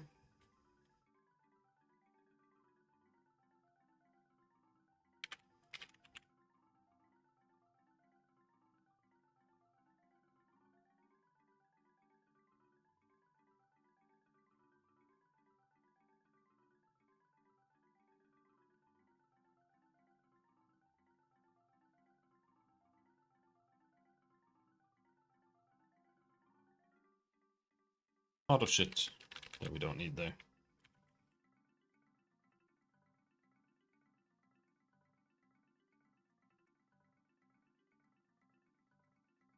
This shouldn't be needed either. Dim q equals new. Yeah, so it's just like this. That's all we need. dimq.onq.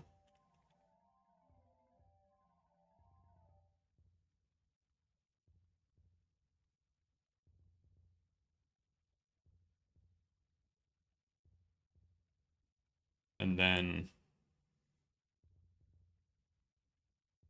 we go here, dimq.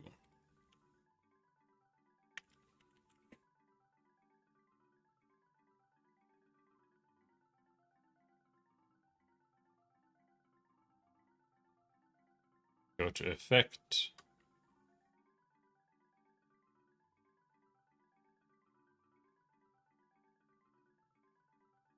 And then here we just check this. Current time index.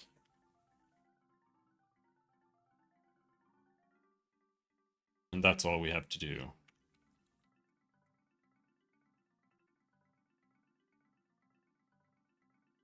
And then this is handled here instead. So then we can go here to combat action and then dim queue and dim stages, destroy that, and that there.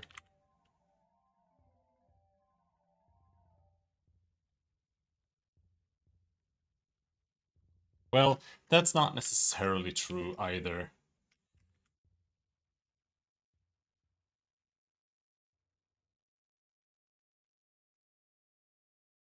An action could still have dim stages. Because a spell is a spell. That's like a specific separate thing. While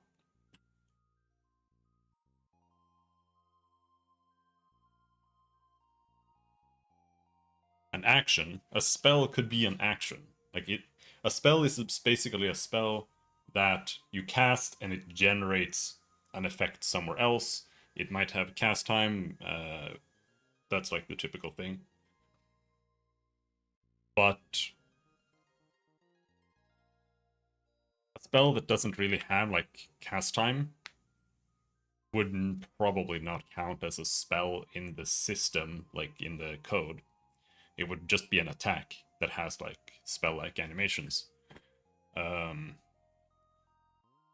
if there's like a flash of light or something, for example, that would be something that would need to trigger the dim stages system.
here,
it's gonna need a stage as well.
Turn time should be at the bottom.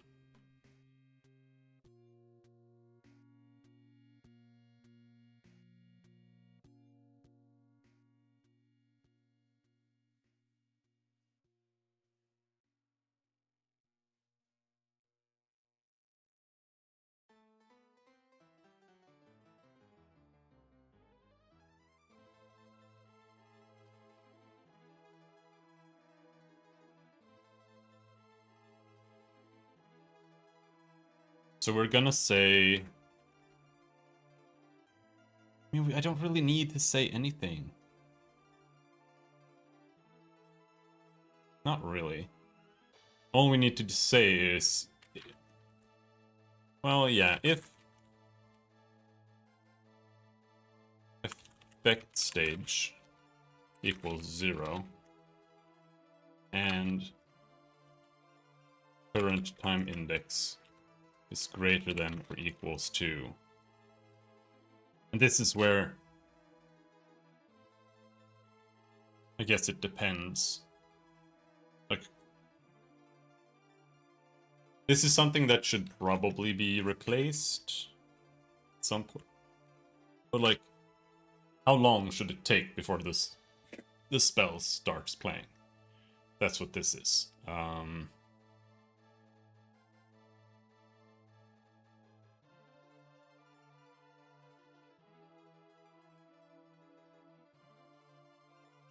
And also, I think every spell should have their first frame be an empty pixel.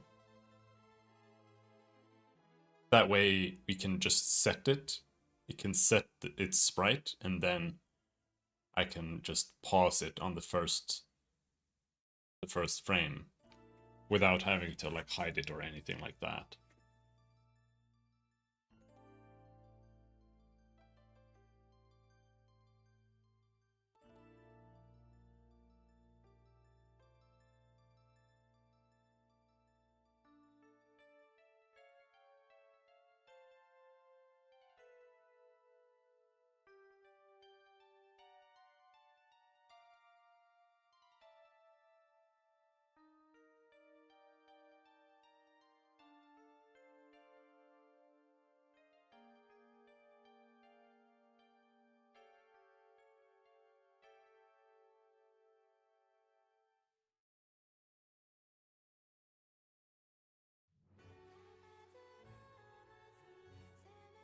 What I would like to be able to do, I don't remember if that's actually something you can do.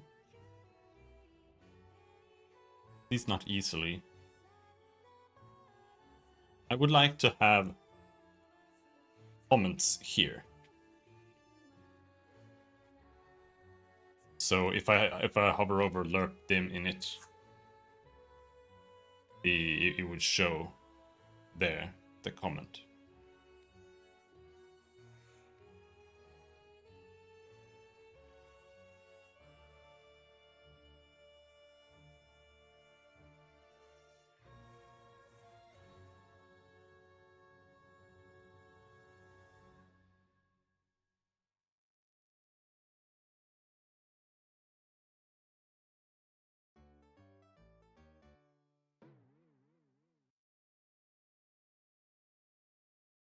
Okay, so if we do... Last time I looked at this, it seemed to be a lot more complicated.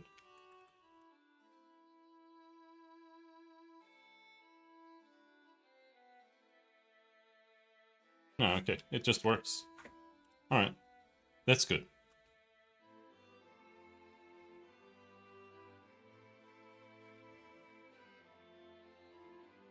Forgot where it was. There. Atom name and color. Man, who cares about that?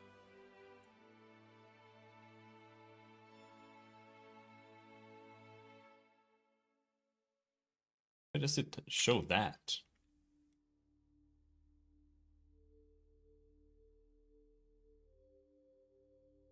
Isn't that all just unnecessary?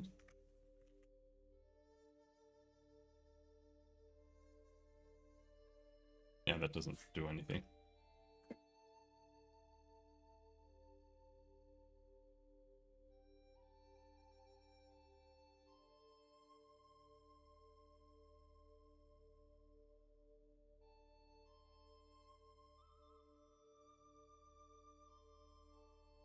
I guess that's for atom name.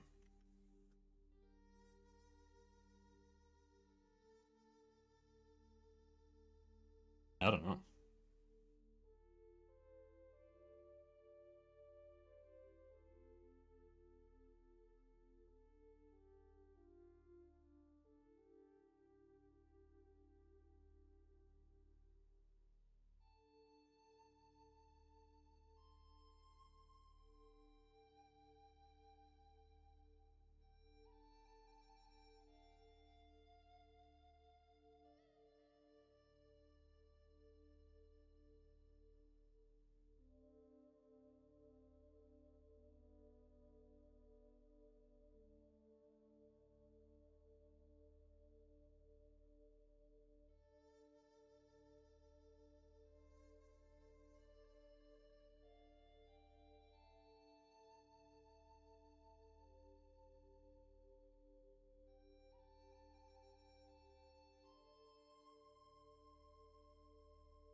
The pattern tag is used to describe parameters. What?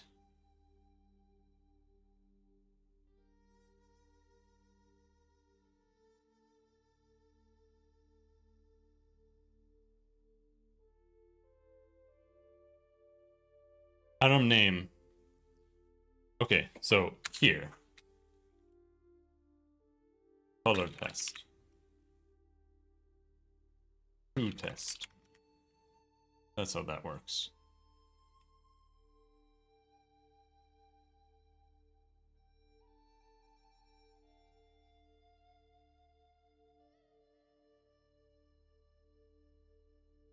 Doesn't do anything.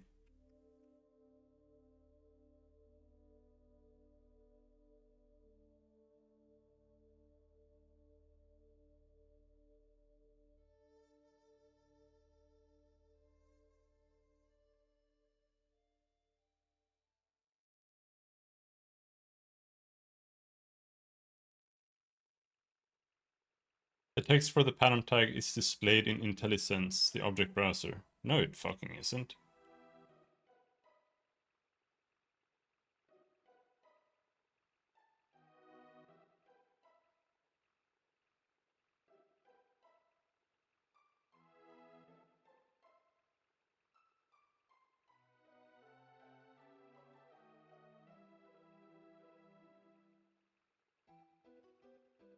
Anyway, current time index. Right now it should be like 10. Maybe. 15 here would be 1 second. Not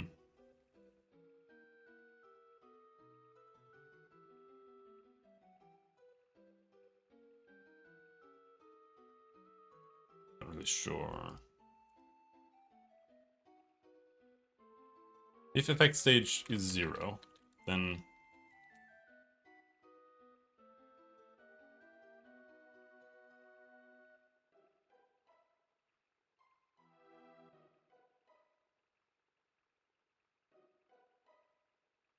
I feel like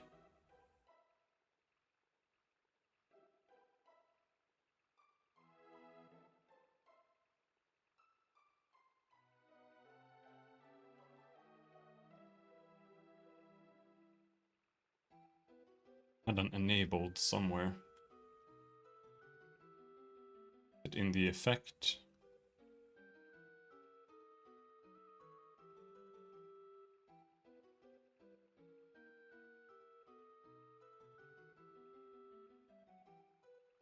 Start effect.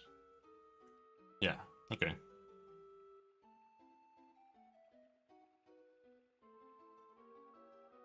That's what we'll do there. And we'll say effect stage plus equals 1. And then here we'll say if effect stage is greater than 0, then we'll simply run updates.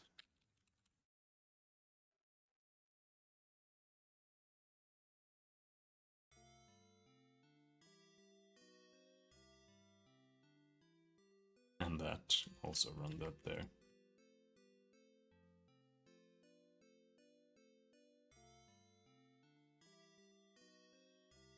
Suppose.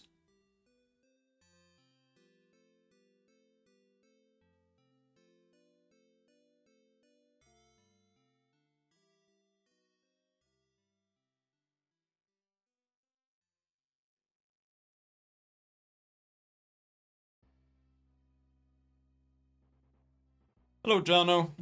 It's going alright. A little slow today.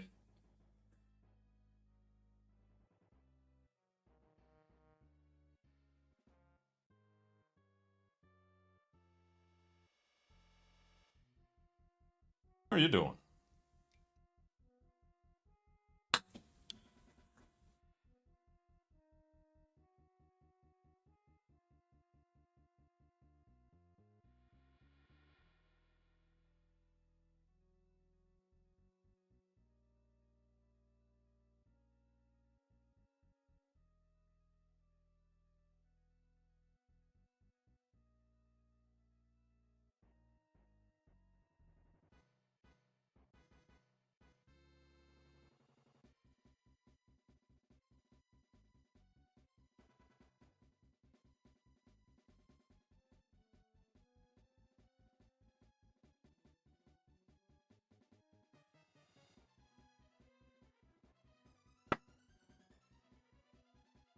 Still working on spells and shit. Trying to... it's a little too complicated for my brain today. You know the feeling when you want to do something and are forced to live with growing realization that you're probably too stupid for it, but you power on?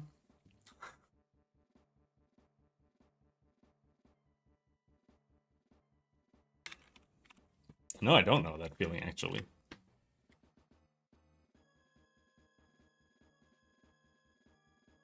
I actually like never feel like that. I just feel like I have things I want to do. I just don't have the energy for it.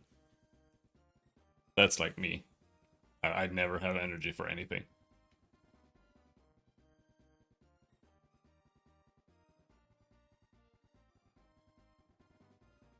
Ooh.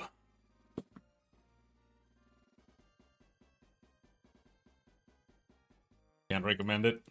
Yeah, it doesn't sound too great. Yeah, don't get discouraged. Unless it's work, then, I mean, I guess you can chill out a little bit. I don't know.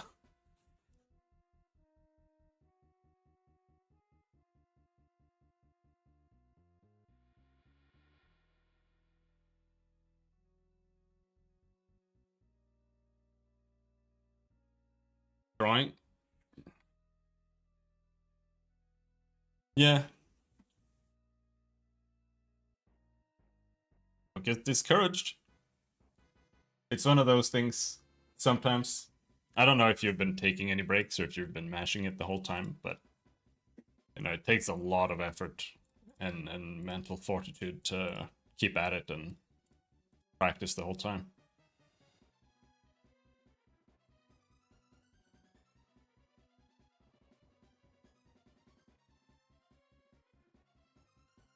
And it takes a lot of effort.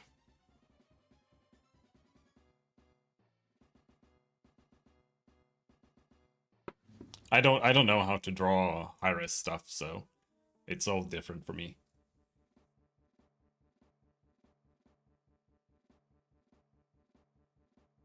I've tried, but I'm terrible at it because I haven't practiced it.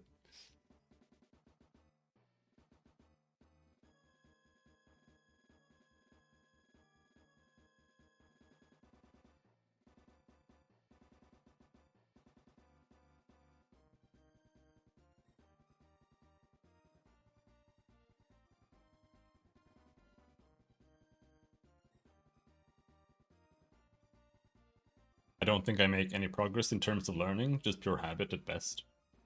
Yeah, I mean, I guess you gotta reevaluate how you're practicing. It's just drawing. I think just drawing things is really bad.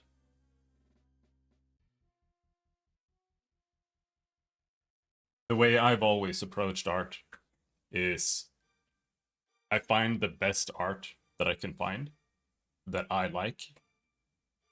Then I try to do something like that. Like I try to learn from that. And then you fail miserably. And then you hate yourself forever. But like that's always how I've approached it. I always try to emulate my goals, really.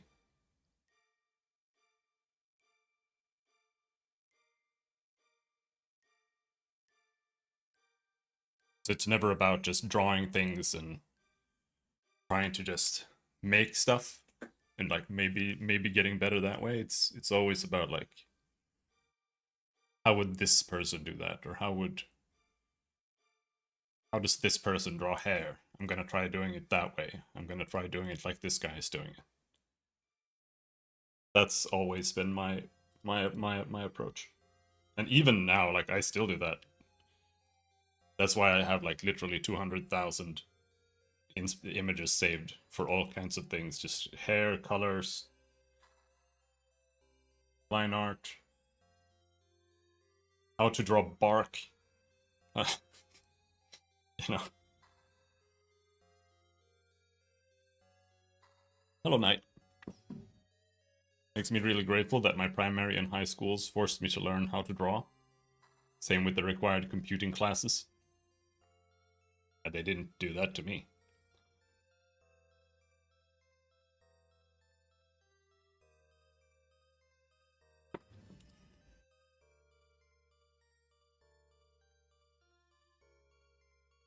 But that's also why I don't like have the actual energy to learn how to draw high res, because it's so hard.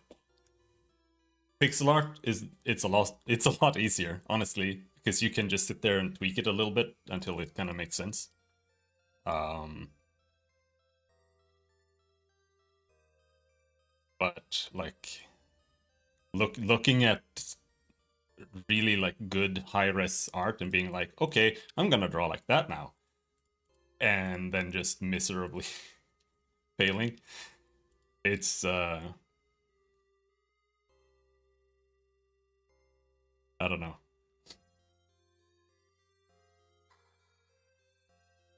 The things you describe, analyzing others' pieces, I don't even know how to start the thought process. I don't either. Like, I don't know if it's about analyzing, but I think just start somewhere. Like, if you want to practice your line art, look at like line art that looks good and just try to do it. Sometimes literally even copying is useful, because when it comes to like line art or drawing anatomy, for example, especially anatomy, copying is very useful because it's about like building muscle memory more than it is building knowledge. Because you have to like start remembering like, oh, this is kind of how a shoulder is shaped, this is how the face is shaped.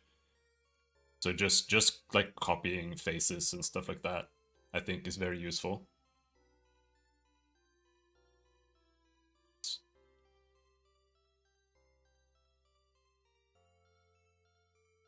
But I think it's important to not get overwhelmed.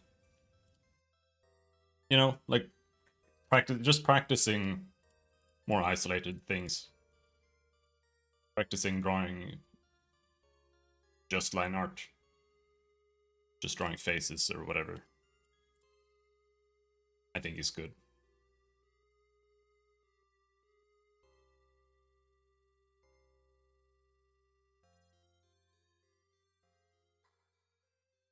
It would be nice to do like more stuff like that. Practicing line art or something again.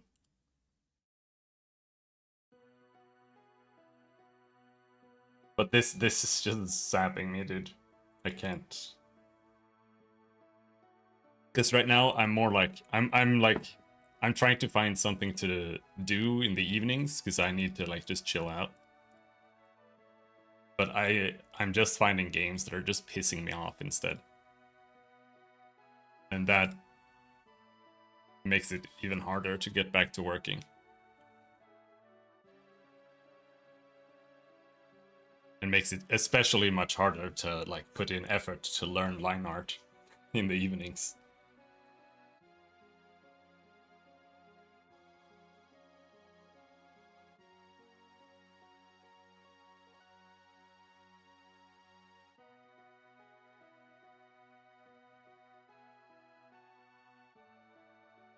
But yeah, I mean, if you ever get stuck, Jano, and you need some advice or whatever, just feel free to reach out. You got other people too. I don't know. I'll try to hammer the fundamentals. Yeah. Sounds good.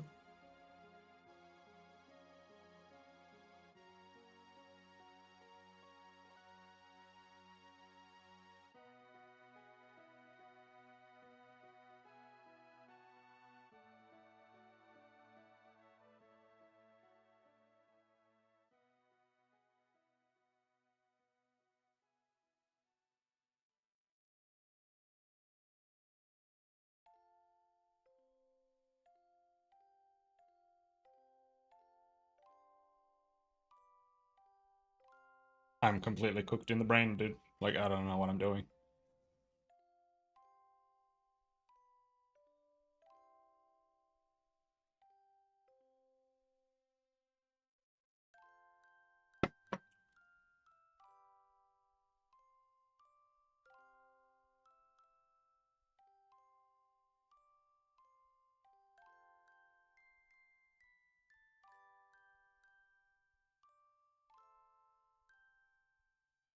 Like, I was can relate to that feeling. Yeah, like I was trying to like talk to chat like an hour ago and like go through what I was doing, and I was like, okay, we're triggering a spell, and we're selecting where it's gonna be targeted. So we're targeting a position, and then that position gets like saved in the object.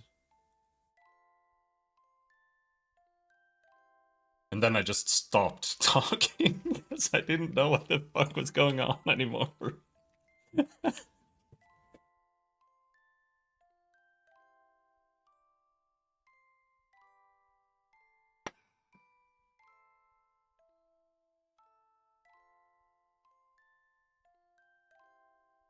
But yeah, I am getting some progress done here. Let's see if I can make it through. Uh, so what I'm doing is I'm fighting with the action system. So whenever a character is set to attack or do anything, that is set as an action on the object. If you are walking, you get set to the walking action, which plays the walking animation. If you're attacking using triple stab, you get set to the triple stab action, which plays the triple stab animation. But that only works for actions that are personalized, like related to that character, because the character changes to that animation. Triple stab is only Rhea, so only Rhea can play that because it's part of her. While casting a spell is different. Casting a spell creates an effect separate to you. But even so, the spell is an action, so it uses the same kind of systems that the actions do, which has been a bit of a problem because I can't set the action as like what Rhea is currently doing, because the action and the animation is the same thing. The action plays the animation. So instead, I have a casting animation, and then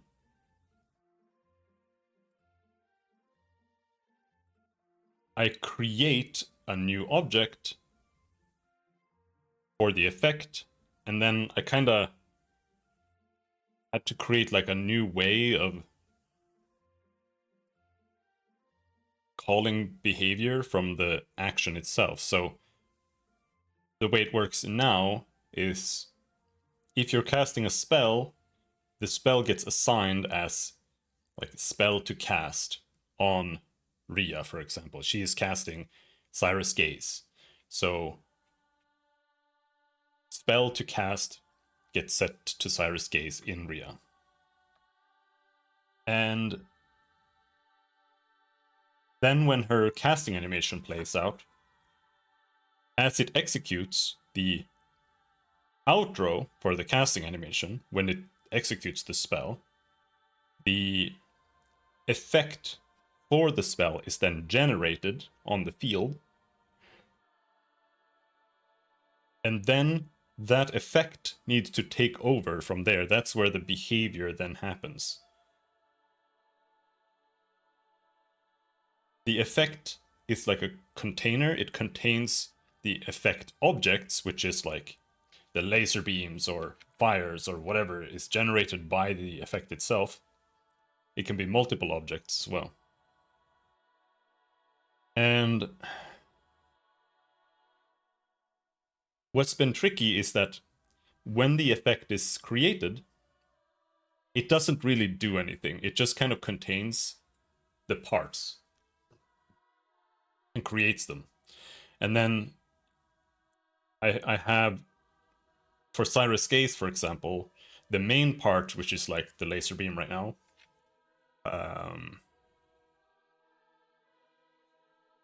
is where the logic is. That's where damage is done, and it's where like the background is darkened and all of this happens. But the issue is that when the spell object is created, it immediately begins to play. And because it immediately begins to play, that means that that's when like the darkening effect starts happening and whatnot. But the darkening effect should actually happen prior to the spell, like the effect happening. So that's where I've had some issues. So now I've had to like move that part out from the spell object and into the effect itself. So I've moved more functions out of the spell's logic into the effect container, kinda. So now it's more like when the effect container is created, it starts playing, and when it gets to a certain time point, that's when it starts darkening the background, and then when it gets to the next point in time that's been set, it then creates the effect objects, and then that actually plays the effect and does like damage and stuff.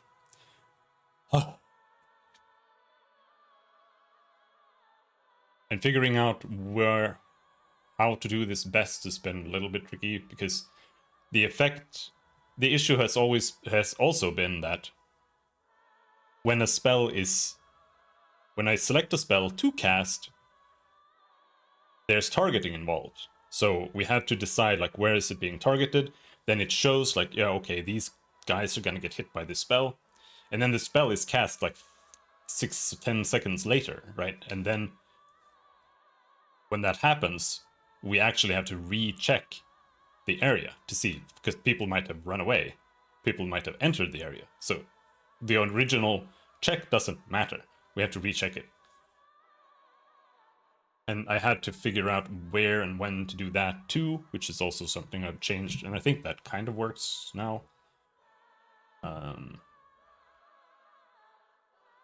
And to do that, I had to change where, like, the targets are stored, where the target file is stored. So I moved that from the character casting into the effect itself. So when we generate the effect, we kind of tell it where its target is, and then we forget about it ourselves, and then the effect handles, like, rechecking stuff. Yes. Will that require the effect to act like it's part of the initiative timeline?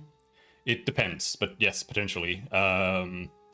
Really what happens is that the character is set to cast the spell, and instead of the spell being cast immediately, you get pushed back to a certain time, and then when it's your turn again, you cast the spell. And then the spell happens instantaneously.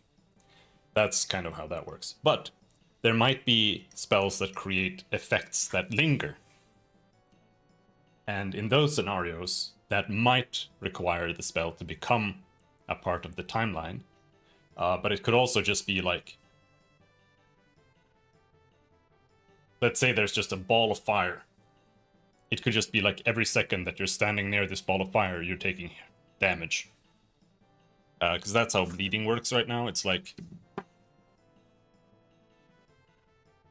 if a character is bleeding, and there's a character acting right now, and the next character's turn is like 6 seconds away.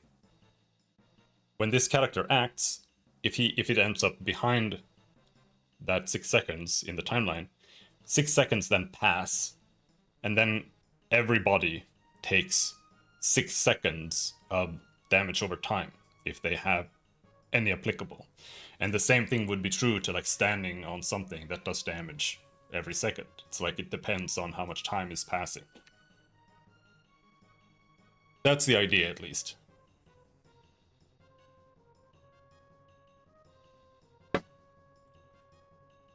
But I don't know if it'll work out, because it might be have, like, poor readability. Like, you might not get the information that you would like, and people might just, like, die. But it's possible to show, like, this guy takes damage, and then the next turn happens. But that might be clunky, and it might end up having the camera go all over the place all the time, which might also be bad. That could be a toggle, you know. There's just so much to think of.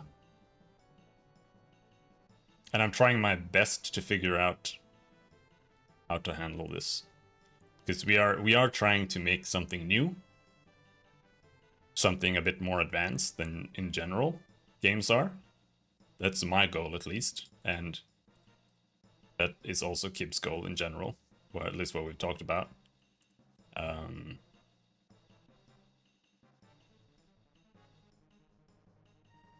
But for me, I also don't want to sacrifice, like, actual playability too much. Because if things are weird, then that's just weird, right? Like, there are issues that I need to figure out.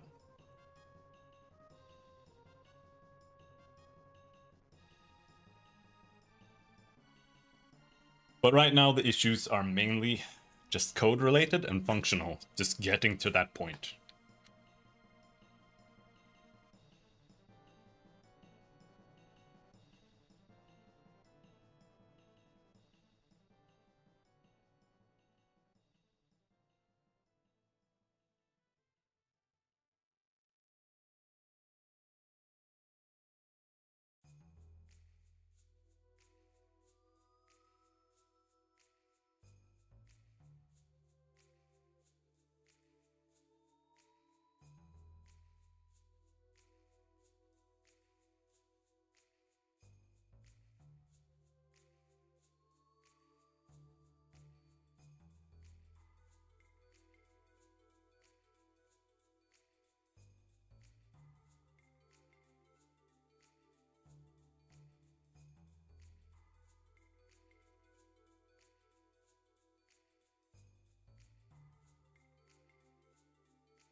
played one game with this kind of mechanic where you set things up and they happen sometime later on the timeline, and manipulating that timeline was a thing, but it wasn't very good. Like some basic readability features as well. It's not that uncommon. Like Final Fantasy Tactics has it. Disgaea has it, I think.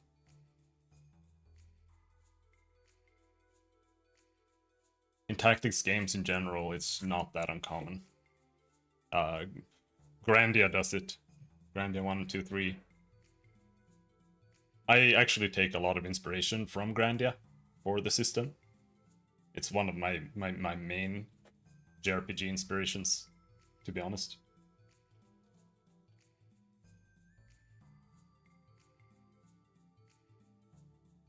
Other side? Is that the black and red one?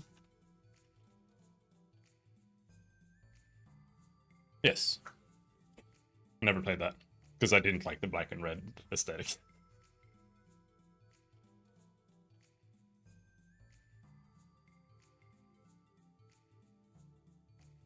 Yeah, I would say it's more commonplace.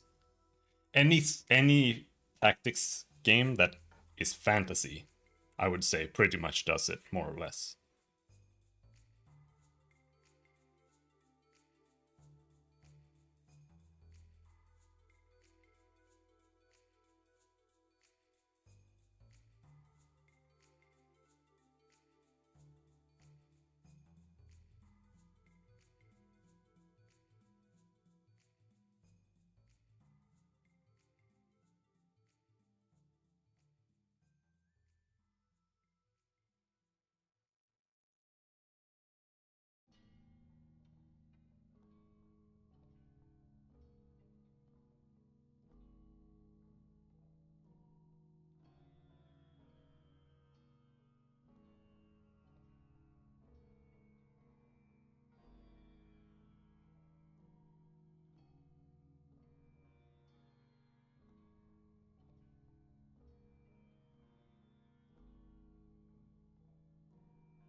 Another month till another FF Tactics release? Yeah. I'm not particularly interested. It's actually one of the few FFs I haven't finished, and I don't think I ever will. I just can't be bothered. The game is just too slow. I just get really bored by it. And like, it's impossible to pick a version either, because all the versions are... There's something wrong with like every single version of the game, too. So we'll see what's wrong with this one.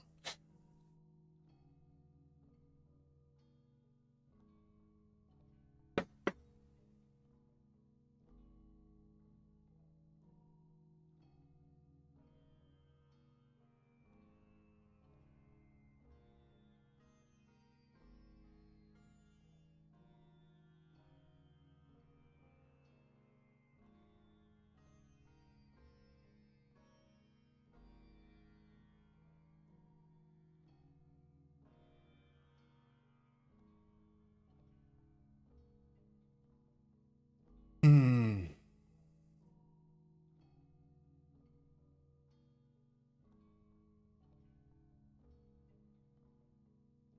The main reason I never finished it on PS1 is because at some point you get to a boss where you have to kill the boss solo with only Ramsa. And the boss is like 10 times more powerful than you. So if you don't know how to beat the boss, you can't beat the boss.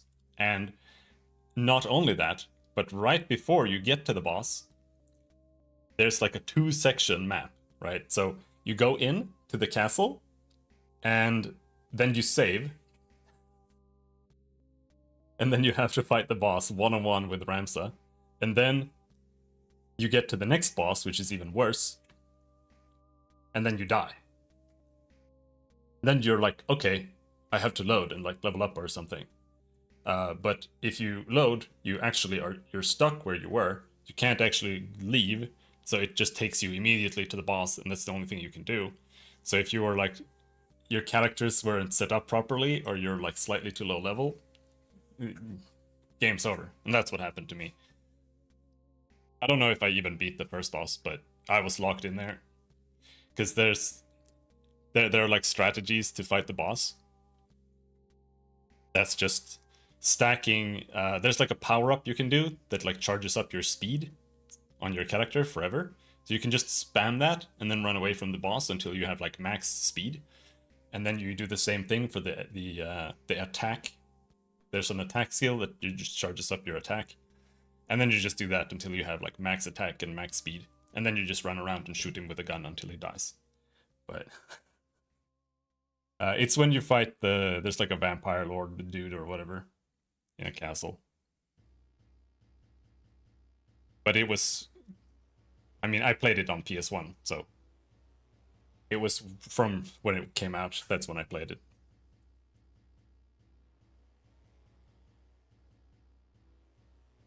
I have tried to play it since then, but the game is actually really hard. And some encounters take like 40 minutes. So if you fight and then you lose at the end, you like wasted 40 minutes and then you have to redo it again. And I just can't. Just too much. The game isn't particularly complex, it's just slow.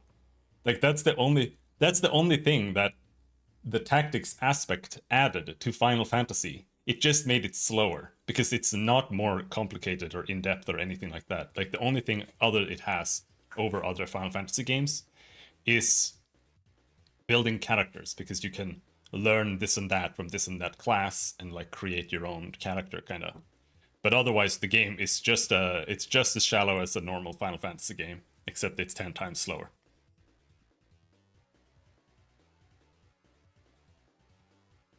You don't even have more characters. Like you only have a four character party. It's literally just Final Fantasy again.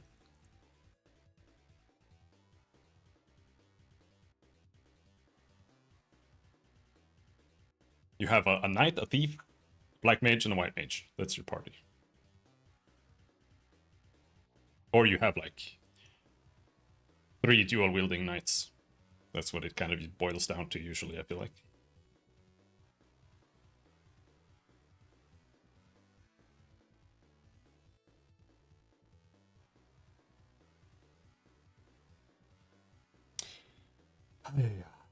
Yep.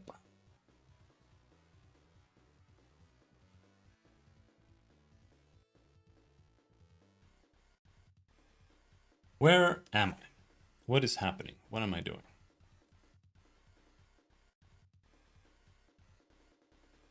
Cyrus Gaze.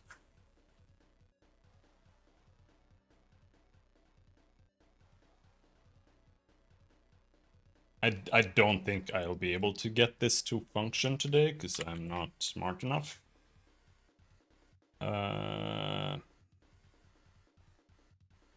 Set spell to cast.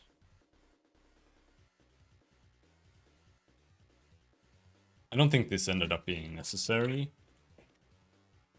So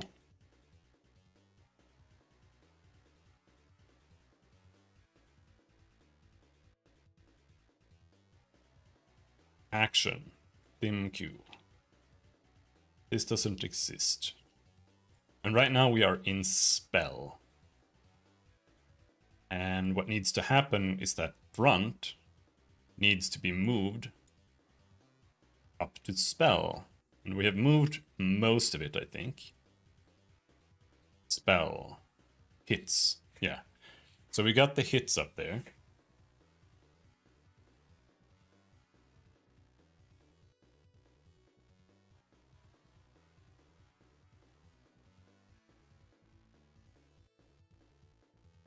Animation list. Team front. Action length plus 60.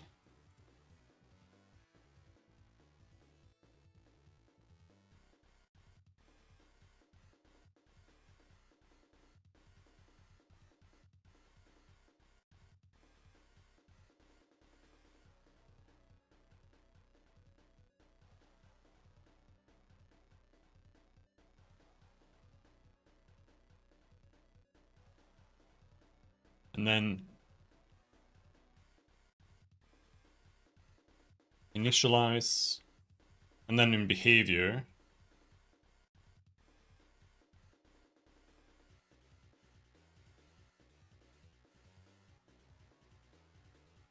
we don't need this.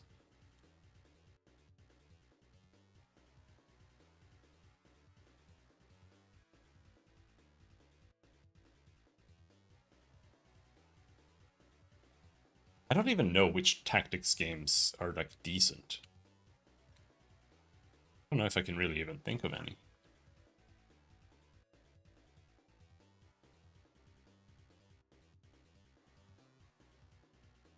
I think they're all pretty shallow.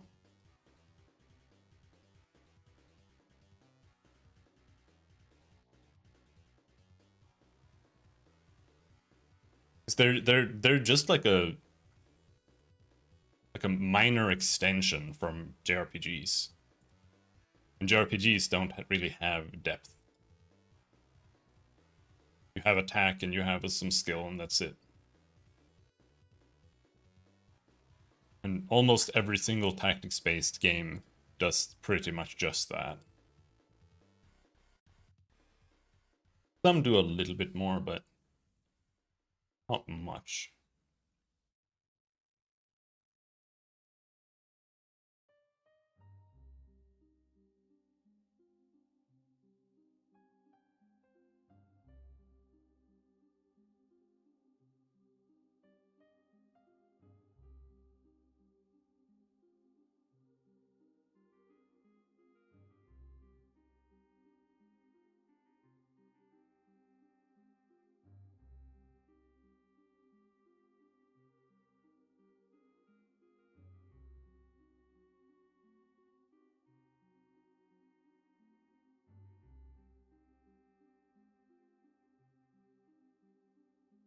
Like Fire Emblem does nothing. That's why I don't want to play them anymore. Like I liked Fire Emblem as a kid, but the games are just they haven't evolved since the first game in the series almost. And anything new that they are doing now is just a detriment rather than improvement. It's just complicating it or making it weird.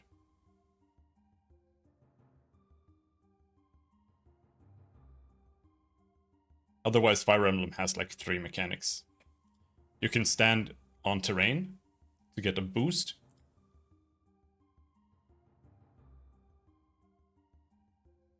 You can stand next to a character that you're friends with to get a boost.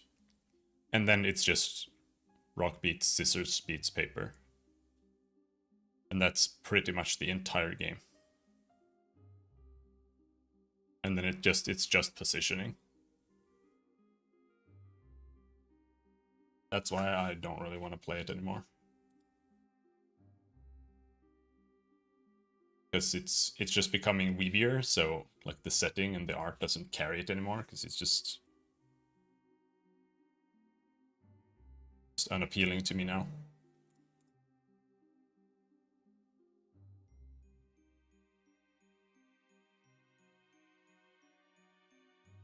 I don't think like this Gaia is honestly like unironically one of the most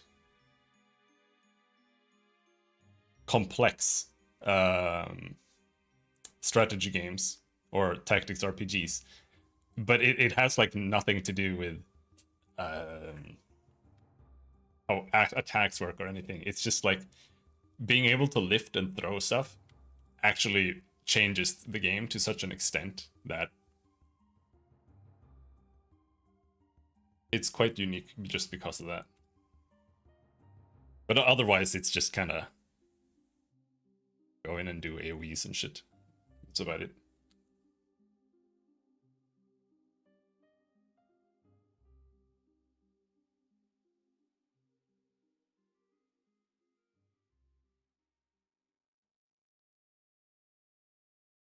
Go in, attack.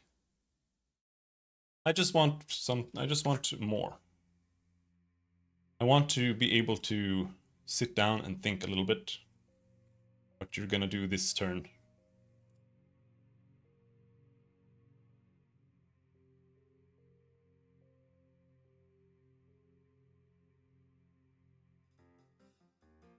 Because XCOM 2 is just...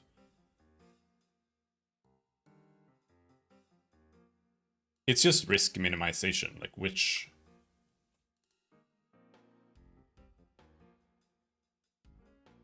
cover are we gonna go and hunker down behind right now? To take the least amount of damage and do the most amount of damage. More or less.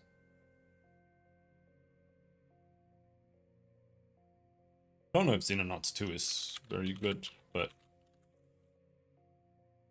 these games that are based on like long-range rifles and shit, it's really hard to make gun gameplay have any depth to it. It just becomes about risk management in almost every single scenario.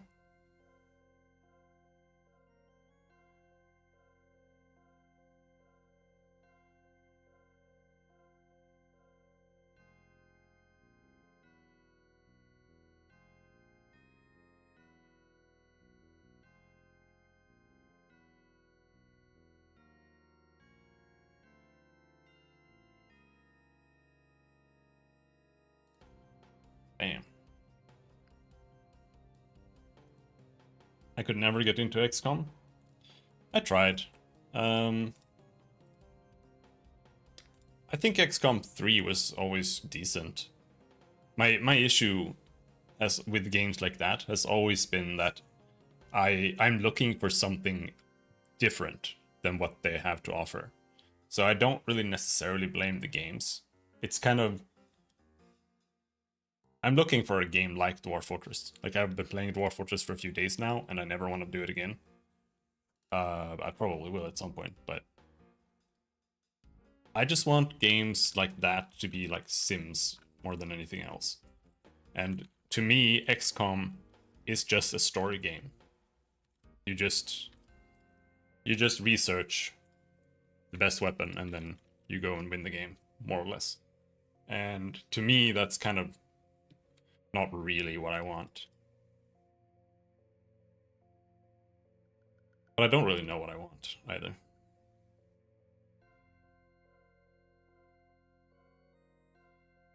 But that's how, like, that's just how games work. And that's my issue with survival games too. Every single survival game works like that. It's just... I just feel like it's not a survival sim. It's just a story game with survival, like with a food bar. And that's why, like, I enjoyed Green Hell, for example, or I enjoyed Subnautica. And I don't think that they're really survival games. They're just survival-themed story games. They're not survival games, really. I don't know.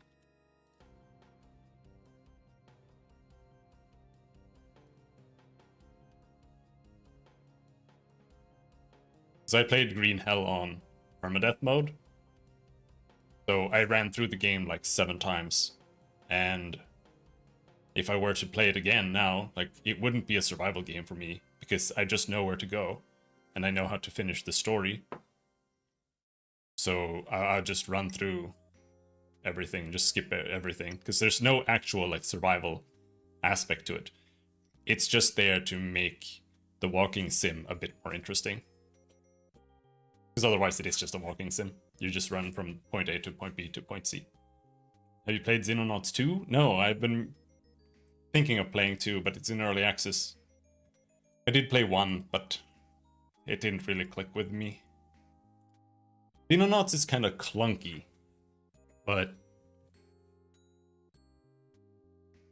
I could maybe figure it out if I streamed it. I didn't stream it when I played it. And I have trouble playing games when I'm not streaming. I just can't focus.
Zomboid is pretty good for what it is.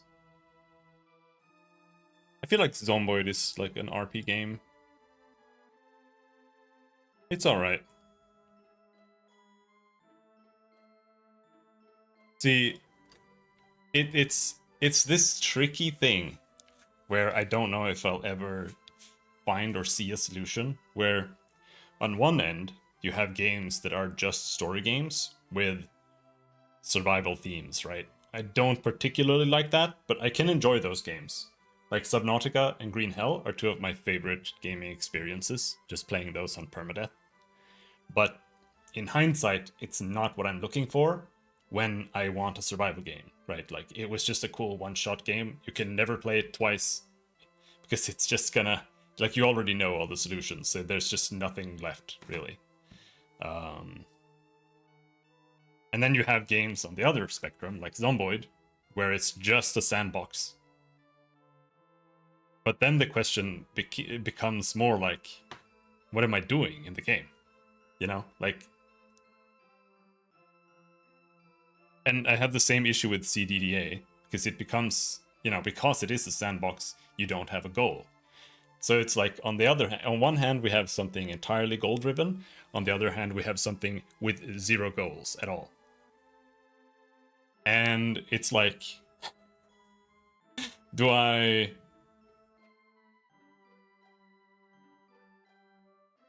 Like, what do I do in Zomboid? That's kind of where I have the issues with it. So it feels like something you just play with friends to some degree. And when we played it on stream, I felt like the game kind of devolved into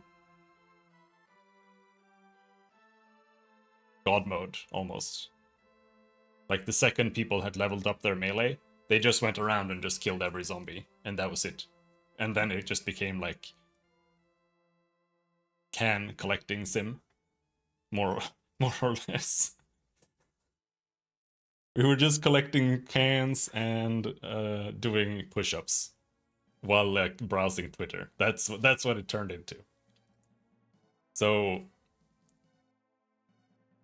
but I think Zomboid is cool. I just,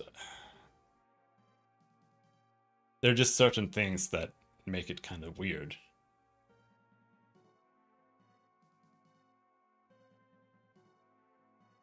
But it's a real difficulty, like, as a game designer, trying to figure out how to create meaning in a sandbox game, right, as well. And that's something that's really difficult, because that kind of can ruin the sandbox too.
I'm zoned out. I'm out of the zone.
I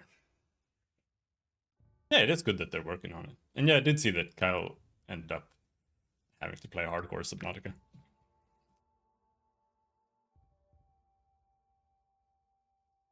And we'll see how that goes. But it's mostly just about the mindset, to be honest. As long as you can just get into the just go again mindset, it's honestly not that big of a deal to be, in my opinion at least. Like I also used to be like, I don't want to do that because I don't want to replay the game, but it depends on the game too. Um, in a game like Subnautica or Green Hell, it's not a big deal because even if it took you 10 hours to get somewhere the first time, the second time it's going to take you 3 hours. Third time it's going to take you 1.5. And then it's just not really a big deal.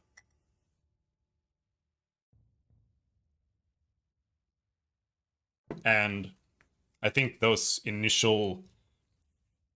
the those initial experiences that you get from playing it on hardcore, I think vastly outvalue the negatives.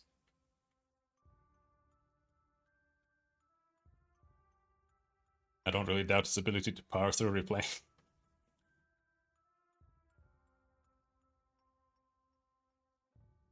I think he'll manage. I think he'll manage.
I think maybe it's time to stop.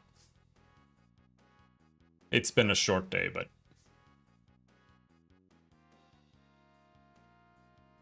been zonked out all week.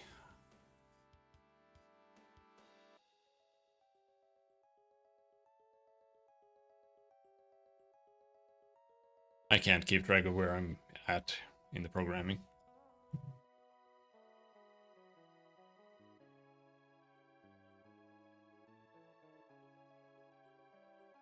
So what am I doing? Let's type down some notes.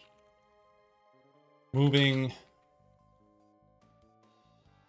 dimming to the effect while also maintaining it in the skill itself in case.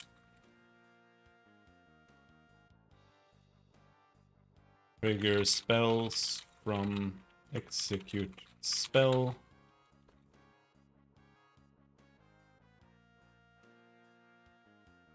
Which then generates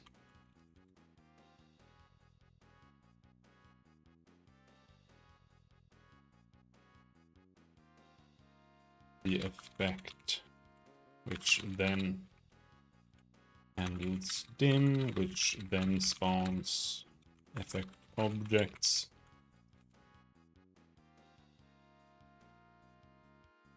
Which then rechecks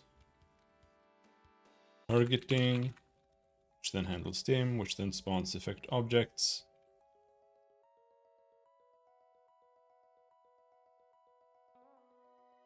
Add empty pixel to first frame of spell animations in order to allow not rendering question mark. Maybe simply not render if not enabled. That could also work.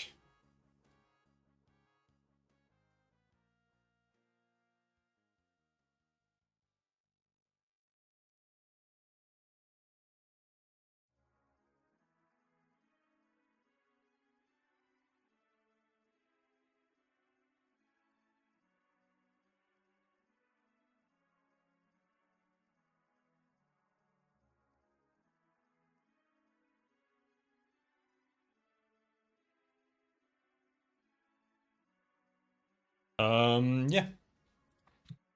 Wrote some notes. What's going on? That's what needs to be done, I think.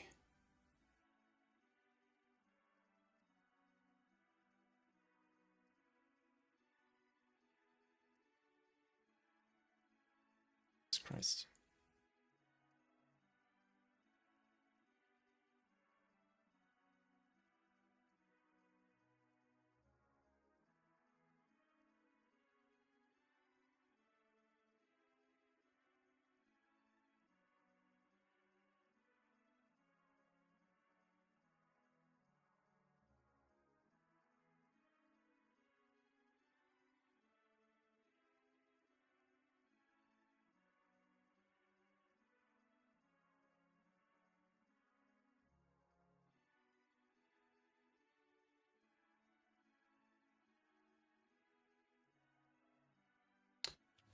Yeah. I'll see you guys around. Thanks for hanging. Have a good day. Bye-bye.